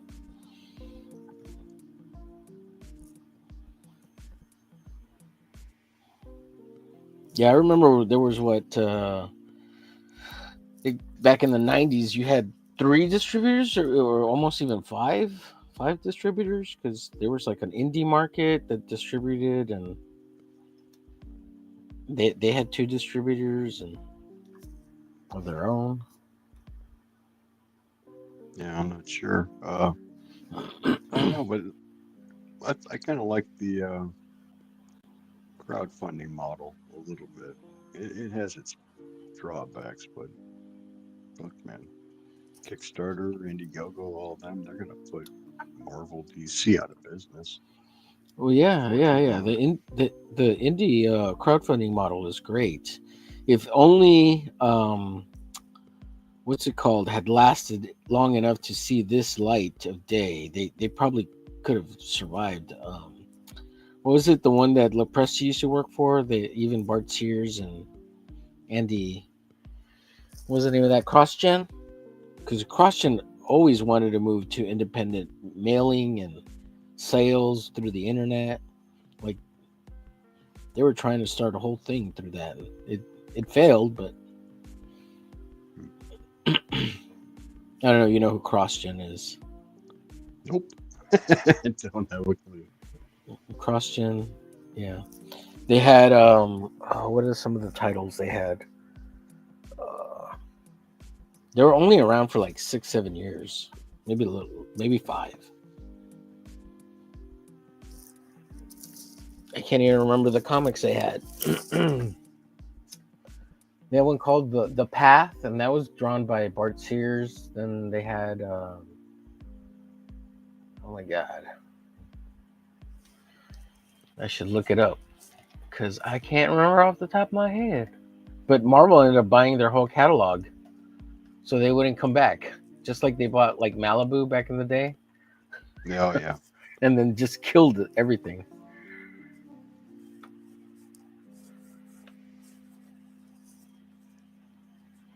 Oh, there we go.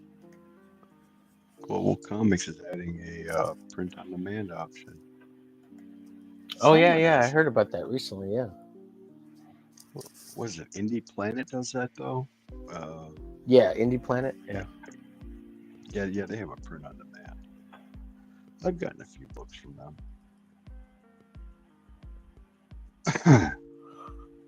Oh, excuse me.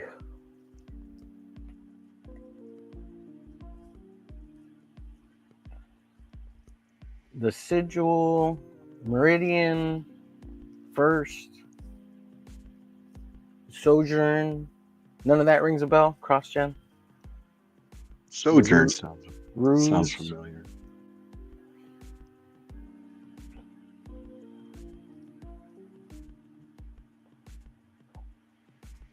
Yeah, they didn't develop too many titles. I think they didn't even have 10 titles. Mystique.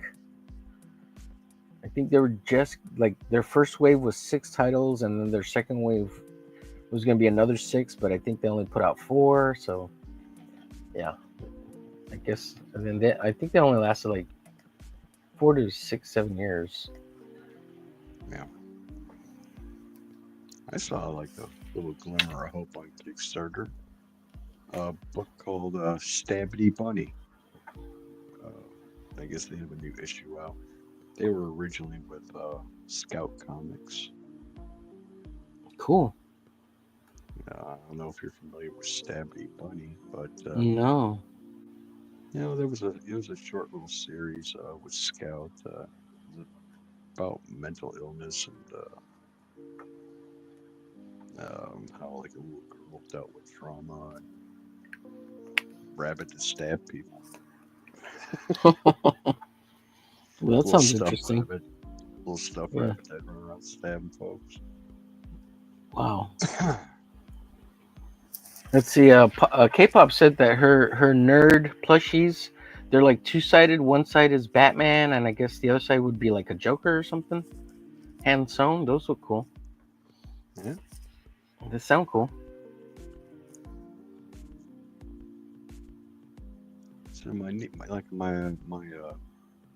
does a lot of that crocheting and sewing.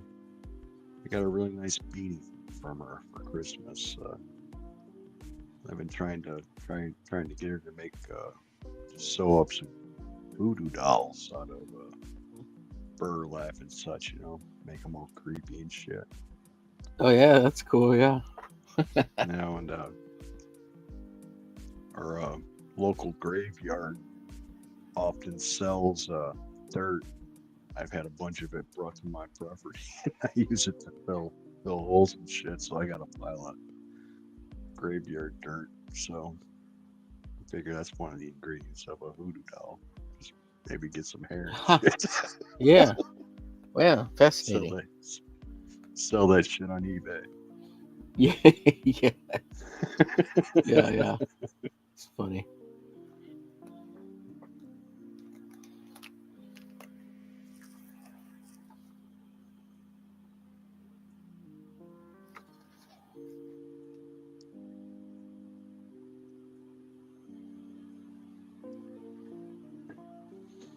That sucks. None of your friends want to get in on that anthology.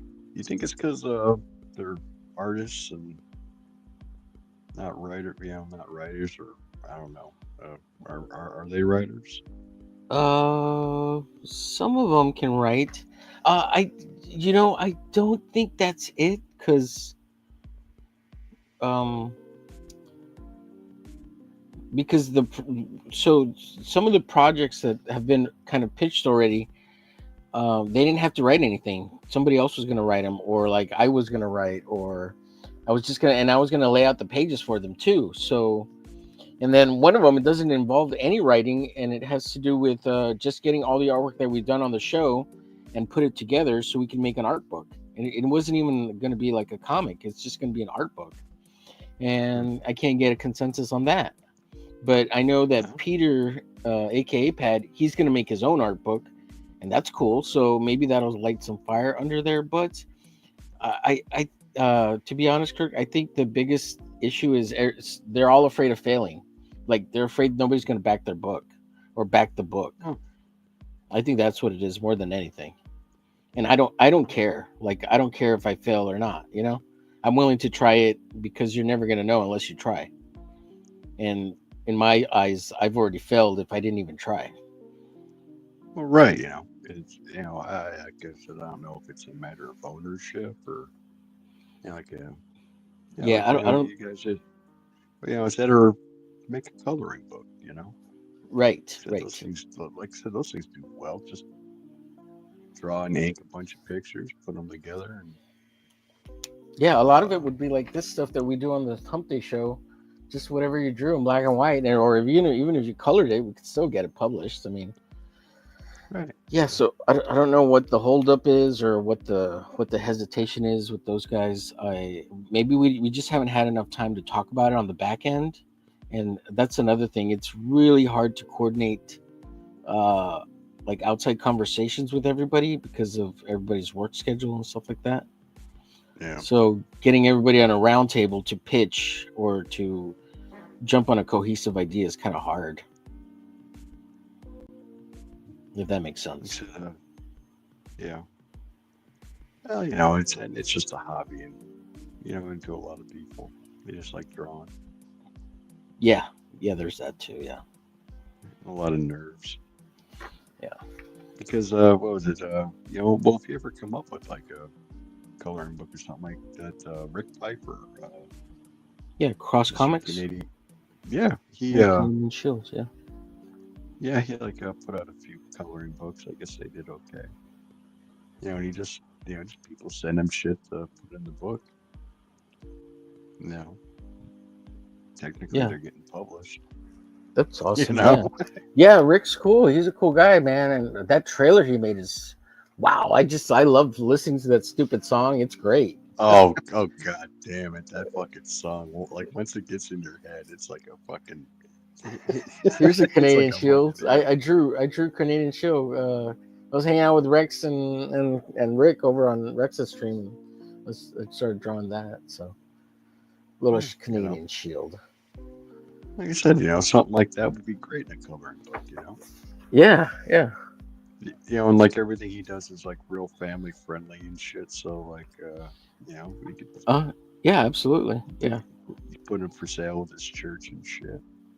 Yeah. I need to draw Canadian Shield fighting the devil, beating the devil. There you go. Oh, yeah. With Jesus over his shoulder. Kick him in the balls. I guess that, like on one of his streams, Rick mentioned that Dylan was doing his upcoming Snowdrift 3 book. Oh yeah. I heard him say that. Yeah, recently. Yeah. There's a get. Fuck man, he's like, Well, how much I'm not sure how much that Yellow Flash book he did went on Kickstarter, but the Yellow Flash book I think made 120,000. Yeah. Yeah. Dillard might be able to pull some cash Rick's way, Well, last I heard, I think Dillard's working on a house flip thing. He's trying to he's trying to do an Airbnb house flip thing. So he's kind of busy right now. I know Rex has been trying to get him to finish a double page spread. So he's slowly working on that and doing some contract labor work on some house thing. I think that was Dillard. Yeah. Like I said, I don't know. Like I said, John's always got something going on. Looks like old boy got his pencils down from the post office. Yeah, mine came like a week ago, maybe. Oh yeah. I thumbed through that. That's like, like I said, Dillard's really talented, Hey, I'm in this book too. I'm in there too. Me and Marcus and even Apex is in here, and there's a bunch of us in this book because what's his name? Belmont's real cool, right? So Marcus did the first fan art piece for Pencils Down, and then I did the second one, and then a bunch of other people started doing a bunch, and he put us all in the book. So that was awesome of him. Kick ass. Yeah. Yeah, so you got some of my first published type work. Not the first, but some of the first. There you go. I At think some it's- point, it's probably going to hit Amazon at some point. Oh wow, I don't know. That's cool, man. I think this is Yes, the I- maybe like fourth or fifth book that I've had some fan art stuff printed in. The very first like CG book was actually a John Malin book. It was one of the swimsuit issue ones. I got a little piece in the corner somewhere. I drew the white vampire chick from Graveyard Shift. Lilith, I think Cool. that's her name. Your fellow Michigander out there.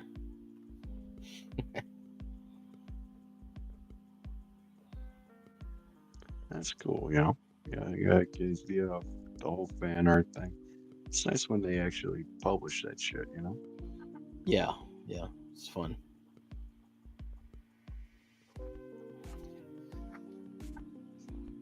I guess a lot of guys get their break that way. Yeah, it's possible. Yeah, it's possible.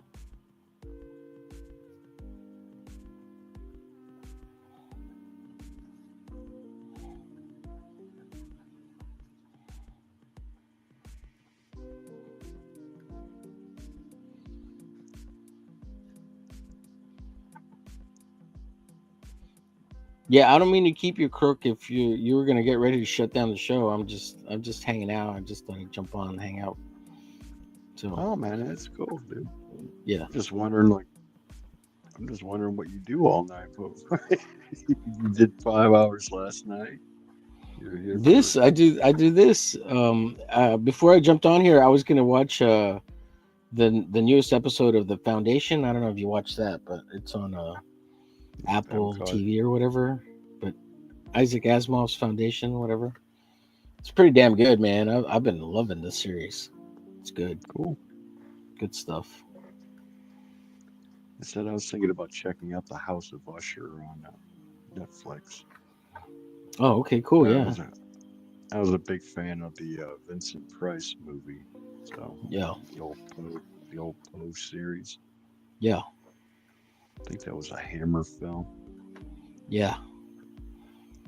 Yeah, I just watched earlier. I watched earlier today. I just finished watching Hell Comes to Frogtown with Roddy Piper in it, and it has the Oh man, that's a good one. yeah, man, it was fantastic. It was way better than I thought it was gonna be, and the Frogmen look cool as shit. I was like, man, these guys look great for back in the day. I mean, it's kind of shitty, but it looks good still. Like, wow. Right, And I was like, hey, and that's the chick from Red Sonja. I was like, hell yeah, baby. Or Conan, right? She's the, I forget what her name is. Doll. Oh or yeah, Sandra. yeah, Doll. yeah. That blonde. Yeah. All right, yeah. Yeah, she's great. She's great. And I was like, oh yeah, this is awesome. So She plays the fucking scientist or security Yeah. guard lady. yeah, and I love it that all the women take over the world and they look at men like man meat. And I'm like, yes, look at me like man meat, women. So that just made me crack me up. And they needed his seed so he could repopulate the planet. I'm like, yes, that's a man's dream right there. No, I don't remember, but I think you saw frog titties in that movie. Yes, there's that one Yep. frog lady. Yeah. Yep. Oh, frog and there's regular boobies in there too from the other chick who's trying to bang. Oh, yeah.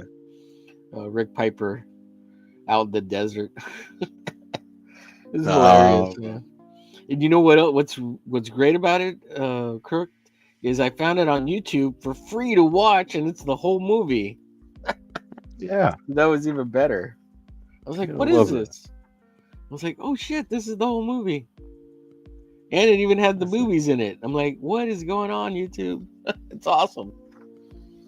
And it had the yeah. frog movies in it too, which is Well, funny. fucking, was it They Live was better, but you know that's a John Carpenter movie.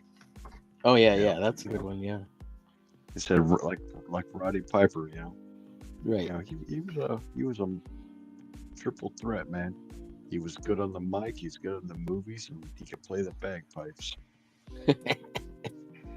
I loved his lines, man. His lines are hilarious. I'm just like, man, this is some great stuff. It's great. It's great.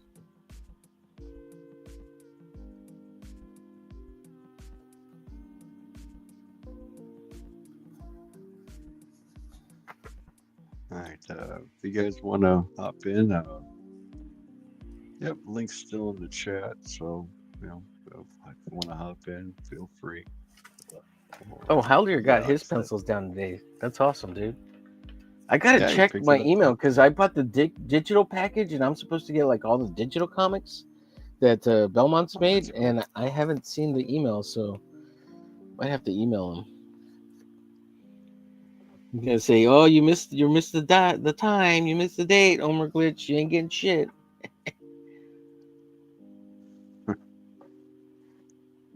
No, Belmont's a good guy though.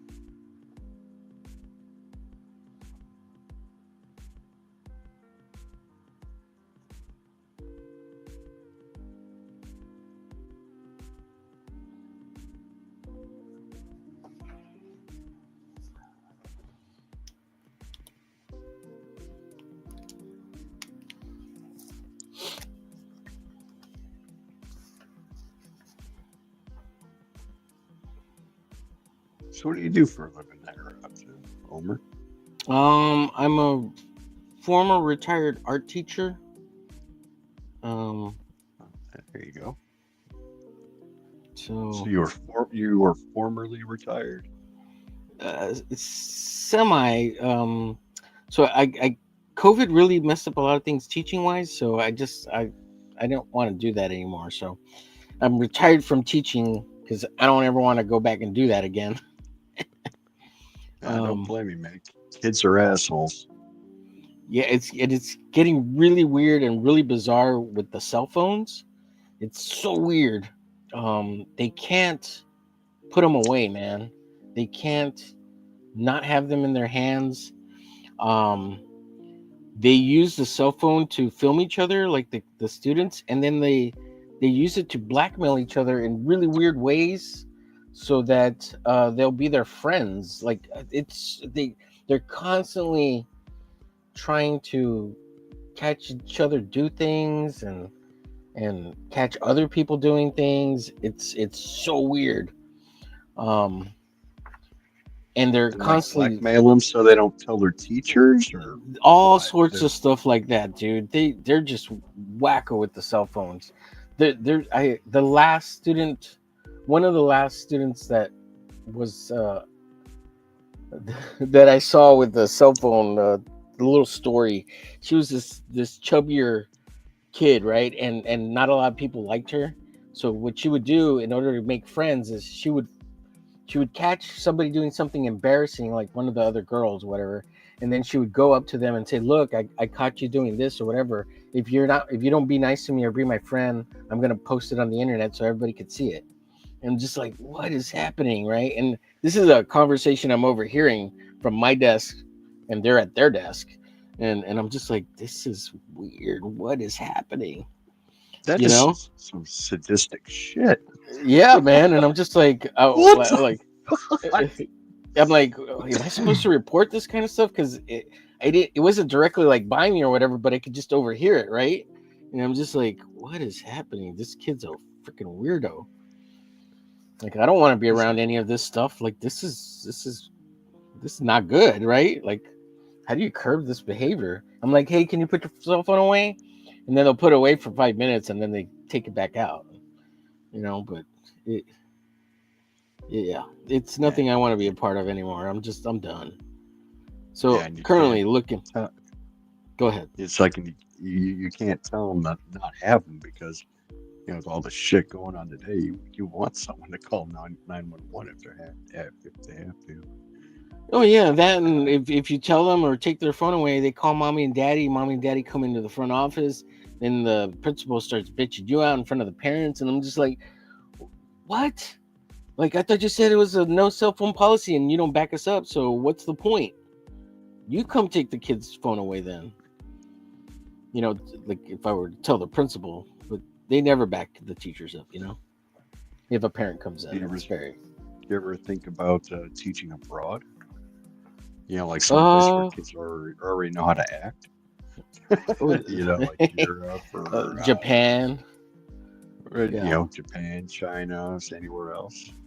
I thought about Japan maybe, but I think I'm done teaching, dude. I'm over it. I loved it. It was fun. It had its moment. I want to do something else. I don't want to be around kids. Like I'm tired of being. I want to be around adults. And I hate to say this, but like kids make you dumb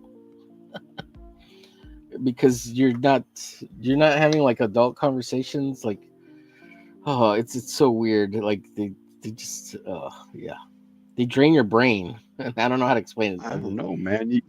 You just explained an extortion plot. You got to be on your fucking toes with them goddamn kids. Dude. It's bizarre. It's bizarre, man. It's bizarre. So, like, that's like some criminal shit. Yeah, I was like, I told I was like, do I report this to a counselor or who do I report this to? Do I just let it be? So I just left it alone because I don't know what to do with that. I don't. I know. It's like I don't think anyone knows what to do with that. Yeah, I mean, I told the kid to put the phone away, right, and they did. So like, yeah, and that's a full blown situation. Yeah, man. So, yeah. So I'd rather not deal with any of that. The stress and demands of it. They're pretty high, right? Like, it's pretty stressful. But even as an art teacher, I mean, I'm just there to chill out, have a good job, and have fun. Making stuff, and they don't care anymore. Like nobody cares. Nobody cares. So like more schooling is out of the question. Like maybe becoming a college professor. Oh, I could do that. I could teach at the college level. I mean, I have a master's, right? So I could do some adjunct classes and stuff. But I want to be. I don't want to be around people. Like I want the minimalist amount of being around people. Oh, okay. Like if I only have to deal with like 2 or 3 people a day, that'd be great. If it's the same 2 or 3 people, that's fine too. I don't care. Like I don't want to go, and I want to go to work and not have to feel like I have to make friends with people at work, because I'm not there to make friends or be your friend. I'm there to get my job done, get in, get out, leave me alone. Let me do my job. Let me do whatever's needed, get my time in and go home.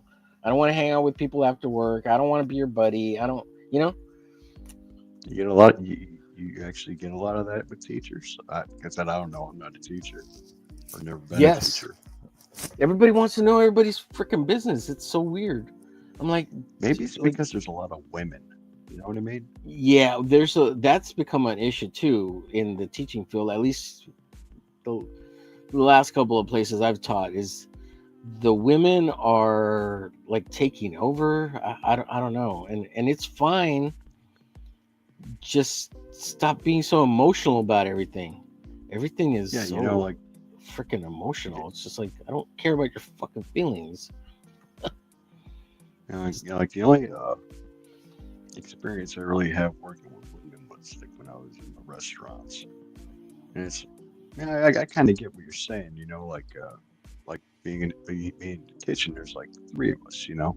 It's usually myself, I work the grill, some guy would work the saute station, and maybe later on in the day, it's like the salad boy would come in, and then it was just dudes, you know, from like noon until 5 o'clock. Like that's when or 4 o'clock. That's when the restaurant's open, usually for dinner. You know, if you only do one shift, and then Yeah. like at 3:30, all the waitresses would come in, and then Yeah. they get loud. You know what I mean? Yeah. Yeah. Yeah. They Yeah, don't like, shut up. you know, and then you know, like like they've only been at work for like 45 minutes, but you've already been there, you know, 4 hours, 5 hours sometimes. Yeah. You know, and I get you. You know, Dude, come in. one of the other things is like I don't want to have to fucking be nice to every goddamn person I fucking interact with every day. Like if you're a chick and I didn't say hello to you and you get your feelings butthurt about it, like get out of here. I don't care about your stupid feelings. Get to work. What are you doing standing around waiting for me to say hello? I know it's like you got shit to do. And look, I'm a nice guy. I try to say hello to everybody, kind of thing. I'm not that callous, but if for some reason I had my own bad day and I walked in and I went straight to my office and didn't say hello to somebody, I mean, don't get your panties in a wad. I don't care, you know. Right. That's another thing. Everybody's when you're around a bunch of guys, you can be guys and talk shit to each other or something, right? And nobody's gonna be like crybaby about it. But you put women in there, it's like, oh my god, why are you talking to me that way? Shut up, go get to work. Get out of my face. Yeah, pretty much. Like if there was ever like a problem between like the guys and the kitchen staff, it's like we just walk outside and you know take a couple swings at each other behind the dumpster. You know, you can't go around punching a woman. Right. Well, not even with guys. Like you didn't even have to go that far with guys. You just talk shit to each other back and be like, fine, fuck you, and then walk off, right? I mean, and everybody's fine. Yeah. Like 5-10 minutes later, it's like, okay, man, yeah, we need to get shit done. Yeah, sorry, whatever, you know. Like it's not even that complicated. Like I said, you know, well, you know, and like another factor, at least with like on my side was, you know, well, there's a lot of meth heads are cooks, so you know, I understand you don't like you're not fighting people behind the gym and shit. Right. But it could get to that point, sure. If you're dealing with a bunch of meth heads, former meth heads, even. Yeah, absolutely. Right, you know. Yeah, and dude, I believe in kindness and being cordial and all that, and that's you know, it has its time and place, and you know, you want a good work atmosphere, but dude, when you deal with a lot of women and sometimes the work atmosphere becomes toxic because of them, you know. I know it's you know it's getting to the point where you just can't you know stare at their ass all day and call them you know like honey lips. But Jesus Right. Christ, you know? Right. Exactly. Yeah. You know that slap on the ass is like, good job. Yeah. Well, I mean, obviously, none of that type of stuff happens, right? But it just, it's yeah. It's I funny. got you. Yeah. You Yeah. ever consider looking into trucking? I actually worked with a lot of guys that had fucking degrees and a bunch of former cops. I've thought about it. I want to do I want to try to move into like some kind of warehouse type of job or some kind of like Rex. All he does is drive around and spray for mosquitoes. Like I'll take a job like that. I'm looking for. Well, you gotta have some experience to get a local route like that. I don't know if he's got a. It depends on the kind of truck too, you know. Oh no! It's a regular pickup truck. It's nothing special. No. Don't. It's not like a fucking. It's like not a tank or nothing. He has a little Jenny on the back that he has to turn on that has a fogger on it, and he's just got to make sure the chemicals in there are correctly proportioned so he's not poisoning the freaking neighborhood, right? Because if he puts it full blast, like I guess he could kill the neighbors. But you know, and obviously, I think he for those kind of jobs you have to know people. You know, that's an inside scoop job, a cushy. I don't know the whole story on how he got that job, but I'm sure it's friend of a friend of a friend kind of thing, you know, Yeah, I or don't know, man. family, familia. Like I said, at least in my experience, anytime you gotta drive professionally, you gotta have a fucking license for that shit. But Oh right on. yeah, maybe At least a class A or B. for sure, Yeah, I like a need more. clean driving record for sure. Like otherwise, you didn't get it. Right. Yeah. And maybe since he's calling chemicals, he's gotta have some kind of hazmat. Yeah, he You can probably. poison the neighborhood. Yeah. Yeah, he probably has some certification. He probably had to take some class or something to Right. get certified. But I mean, if Rex I can don't do know. it, I mean, I can do it. I'm way smarter Right. than Well, right. You know. him. I'm just kidding, Rex. I'm kidding. You know. So But I don't know. I just picture him rolling around in like an old S10 with a fucking dude Yes. on the back with a pump and a Yes. sprayer. Yeah. Right. Yeah. Oh man. Big old sign on the side of this truck that says Terminex. Oh, he works for like Terminex? Yeah, the company he works for is a subsidiary of Terminex, so it's Oh, yeah, it's and- like a real company, right? yeah, on. it's a real not it's like, a big deal. It's a real thing, yeah. it's not like Joe Bob's We Kill 'Em Good. No, All right. no. We're gonna kill them all. We're not just gonna kill them good. We're gonna eradicate these fuckers. Yeah. Well, right on. Way to go, Rex. Yeah. Well, he's What been is he there, doing I all think, winter? 7 years or 11 years. Like one of the two. I can't remember exactly which one. That's Sorry, cool. what was your question? Well, what does he do in the wintertime? Because, I don't know. I don't know. Like, I don't know. I don't know if he picks up any Dude. extra jobs or he just cushions out and plans out his funds. I mean, Oh, I don't know. I don't know that Well, I don't know. personally. Like I yeah. said, I was just wondering, like, the mosquitoes, like, did he spray for something else? Or what? Yeah, he sprays for crackheads. Oh man, yeah, I don't know.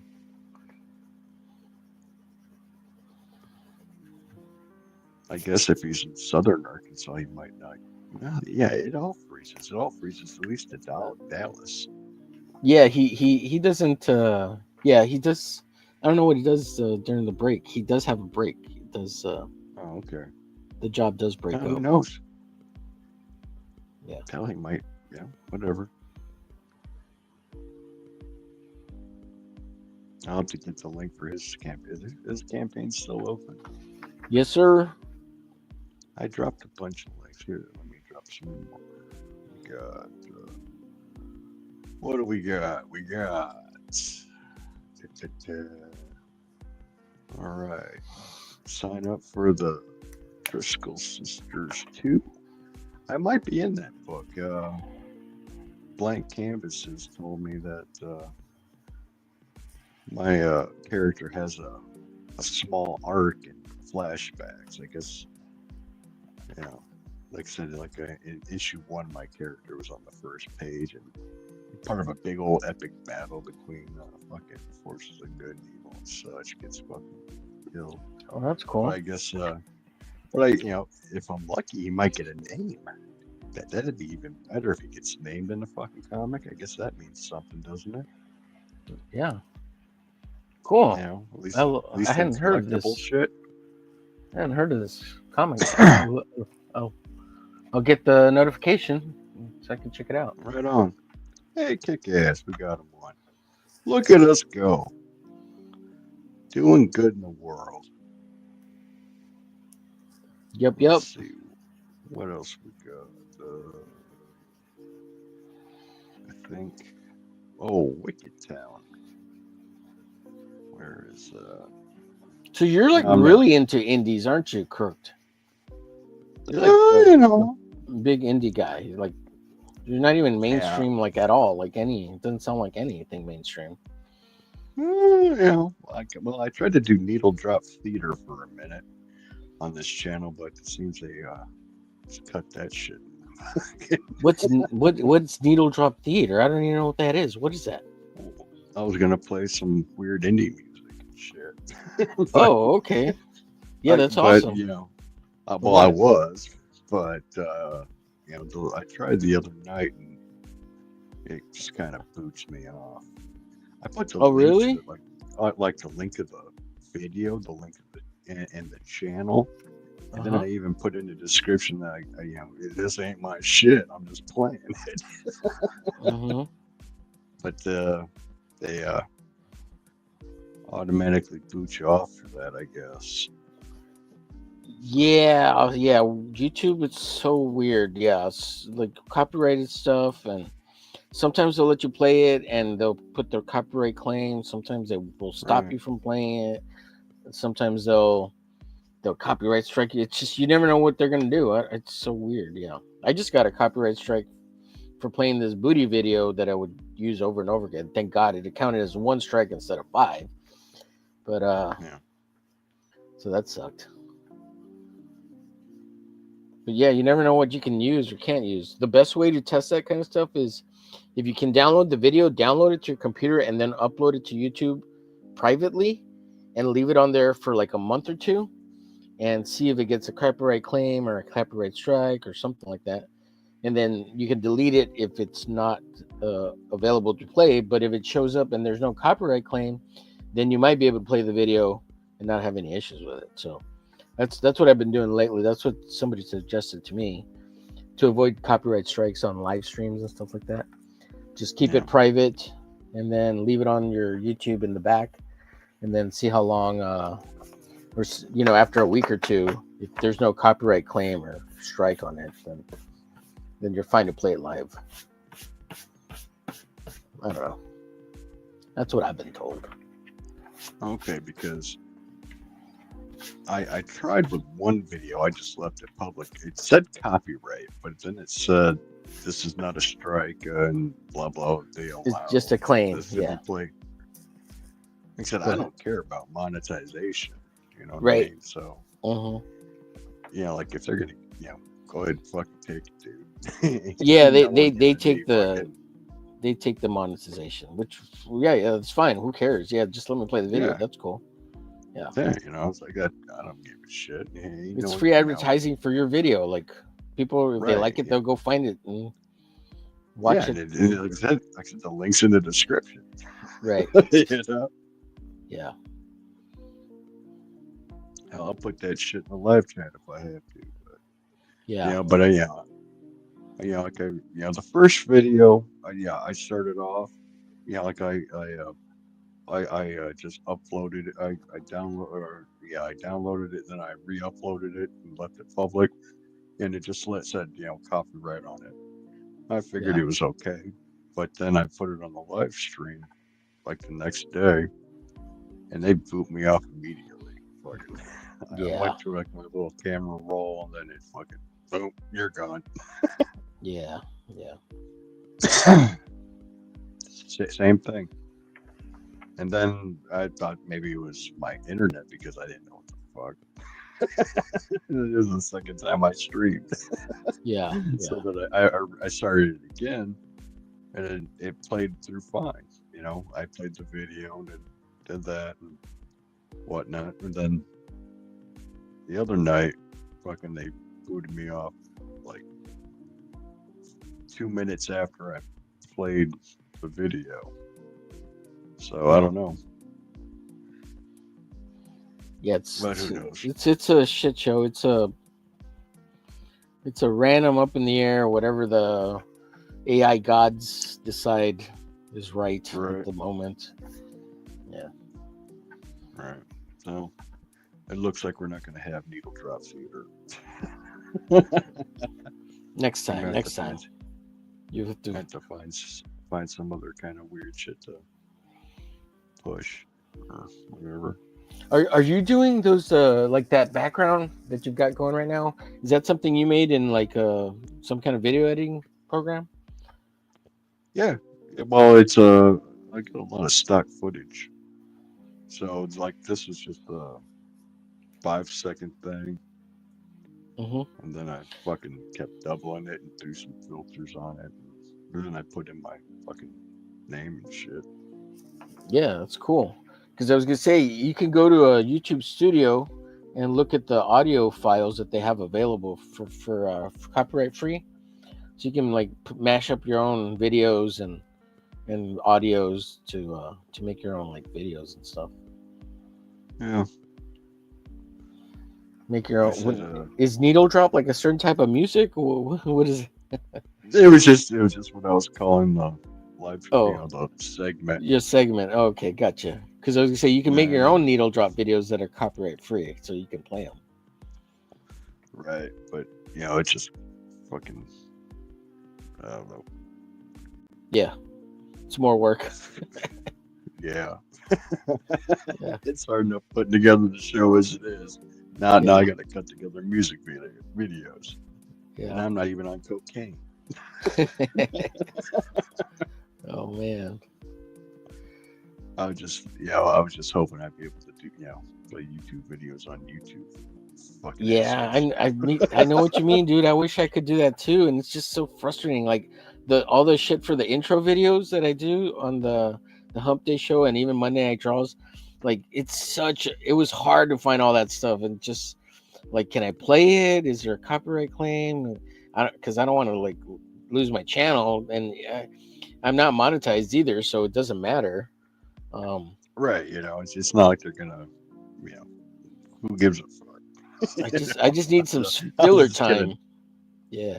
Yeah, I need a little Yeah. filler time, a little jingle, a little jangle, put a little show on, a little pizzazz, right? So that people can have time to get into the show, and yeah. yeah, Sometimes you gotta hop up, take a piss, whatever. exactly, right, You just can't have dead air. yeah, Then fuck, man. The whole microphone thing's a big deal. If you cut together a video, then you gotta put a voiceover on it. Fuck, man. Fuck that nonsense. Then yeah. But Yeah. I don't know, my editing software has has a bunch of royalty-free music I can use, but some of that shit's fucking lame. Oh yeah. So all the music I use for the intro on the Hump Day show and the Monday Night Draws, I hunted through the YouTube studio audio files, and it took forever, dude. I spent hours like trying to find decent music, right? And what I do is I'll go through them, and I went through like 200 songs, man. And I'll like pick the ones that I think are good. You can put a little star by them, and then after I picked a bunch that I kind of thought were good, which I found like maybe like 50 out of 200, right, that were decent. And then I go through those 50, and I whittled it down to like the ones that I use for those shows. It took so long. So fucking annoying. I know, like the sound design's the hardest fucking part. You just string together a bunch of fucking images. Yeah. I can throw that together pretty quick, but Yeah. shit, that audio, that's a killer. If it doesn't sound right or sound good or match up right, it's a fucking bear. Yeah, when I did record an audio file on my phone, and I used it as part of the Hump Day show, and I threw it in on there, and it sounds like shit, but it works. It's funny. So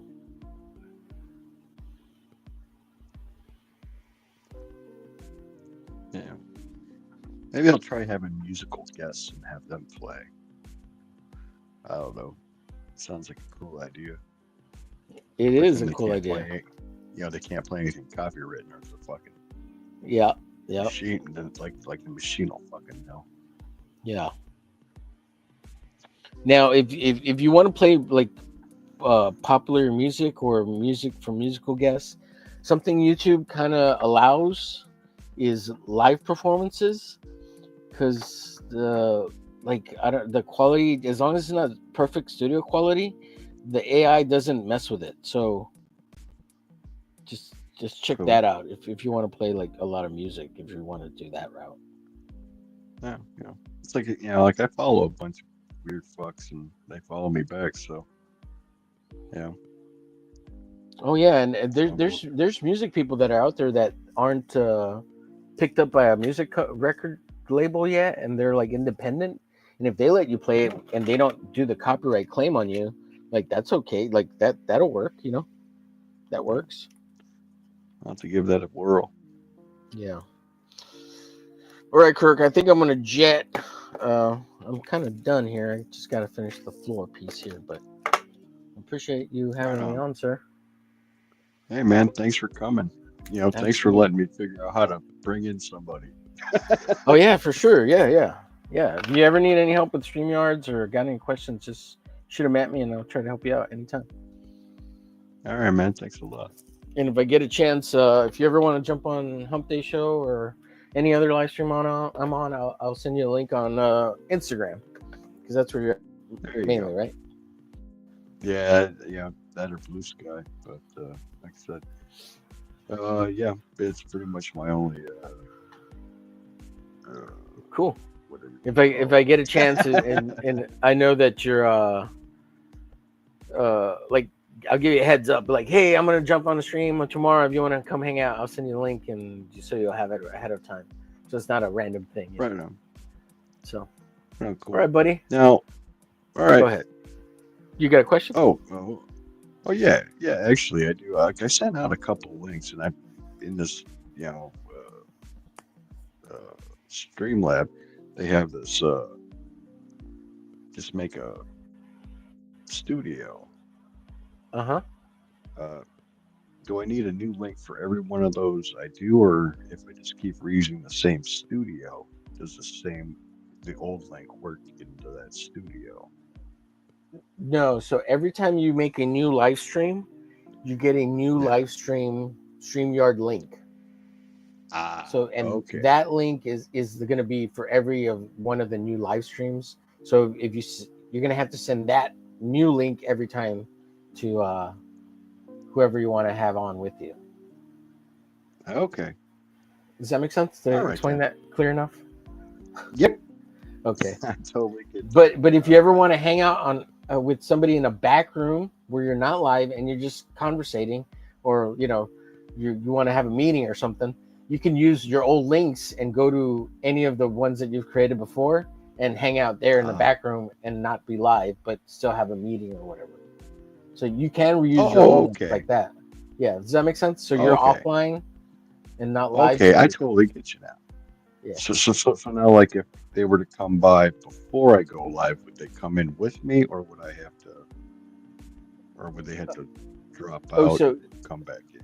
No. They can come in with you. You can put them in the back room, or you can bring them up to the front room and be live like this right now, or they could still be in the back room. Like, look, I'm gonna kick myself out, and then I'll be in the back room, and you'll see me as a little square in the bottom, and then you'll have to add me again, and that's the back room. Oh, okay. We can all hang out in the back room where nobody sees us, but we can still talk once we're in the back room. But if you're in the live room, like here on the internet, you won't be able to hear what's in the back room. So, like, let me go to the back room so you can add me again, so you kind of see how that works. Because you did it real quick at the beginning. So let me come back in, just so you get a practice for it. All right.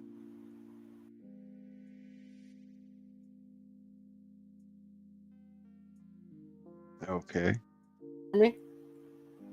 Okay. Nope. Didn't hear you at all. Okay, so you couldn't hear me when I was in the back room, but if you were in the back room with me, I could see you moving, but I couldn't hear you. Right. Yeah. So let me clarify that. If anybody's in the back room, you can't hear them until they come onto the stage, which is where we're at here. Then you can hear them. But if we're not live,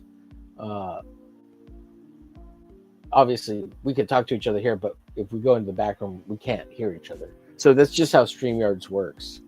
There's other streaming platforms where when you're in the back room, you can actually talk to each other. Like EVMux allows you to do that, but yeah, that's the only one that I know of. Okay. Yeah. All right, All right, buddy. Thanks a lot, dude. Yeah, man. Thanks a lot for for the little lesson and everything. Sure, it gets way Coming by, easier. hanging out. Dude, and I got to commend you for even going live. That's awesome because not everybody does this, and not everybody wants to learn how to handle the show on the back end. And it's not that hard, but it's not easy too, especially when you get more and more people on. Like, say you have 6 people on total, it's a foobar. So, but it's fun. Like, this is fun, man. I have a blast doing all of it. I love it all. And once you start making videos and doing all that stuff and throwing up videos and learn how to share screen and all that stuff, it's great. So, and it looks like you already know how to do some of that stuff. So, yeah, like I said, I'm on the mobile right now, but I'll have to look into putting this on my desktop. absolutely, Yeah, dude. so like I said, with the mobile, you can't. Like I've tried a few times. Like I said, there's a button, and then if I push the button, it says I can't do it because I don't have Chrome. Right? Yeah. So, Yeah. Yeah. So like but if I'm in my office from now on, I'll have to stream from my desktop. Right on, bud. All right, man. You have a All good right, night. Thanks for having me on. Yeah. I said yep. Thanks for coming by. Absolutely. Have a good one. Later. All right. Well, that was Homer Glitch. I don't have a link for his channel, and I can't leave here. So, on that note, we're gonna close down the show. Thanks for coming by. Hold on, I got an asset for that. And well, nope, not that one. Nope, not that one either. Thank you, and I guess thank you, yes. Hold on. What the fuck? I know there's got to be a fucking. Oh, wait a minute, that's the thing with whatsies.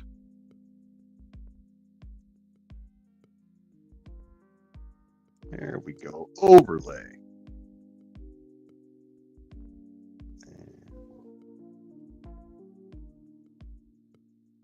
Where's that at? No.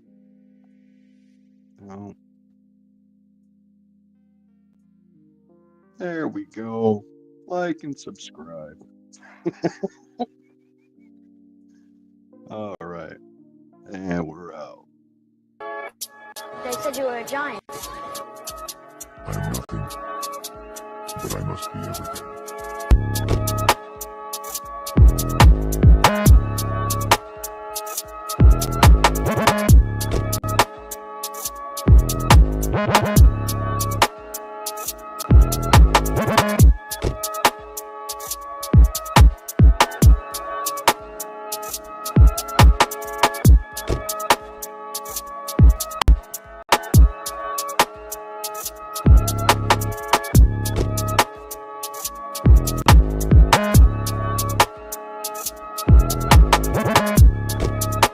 Thanks for coming by, man.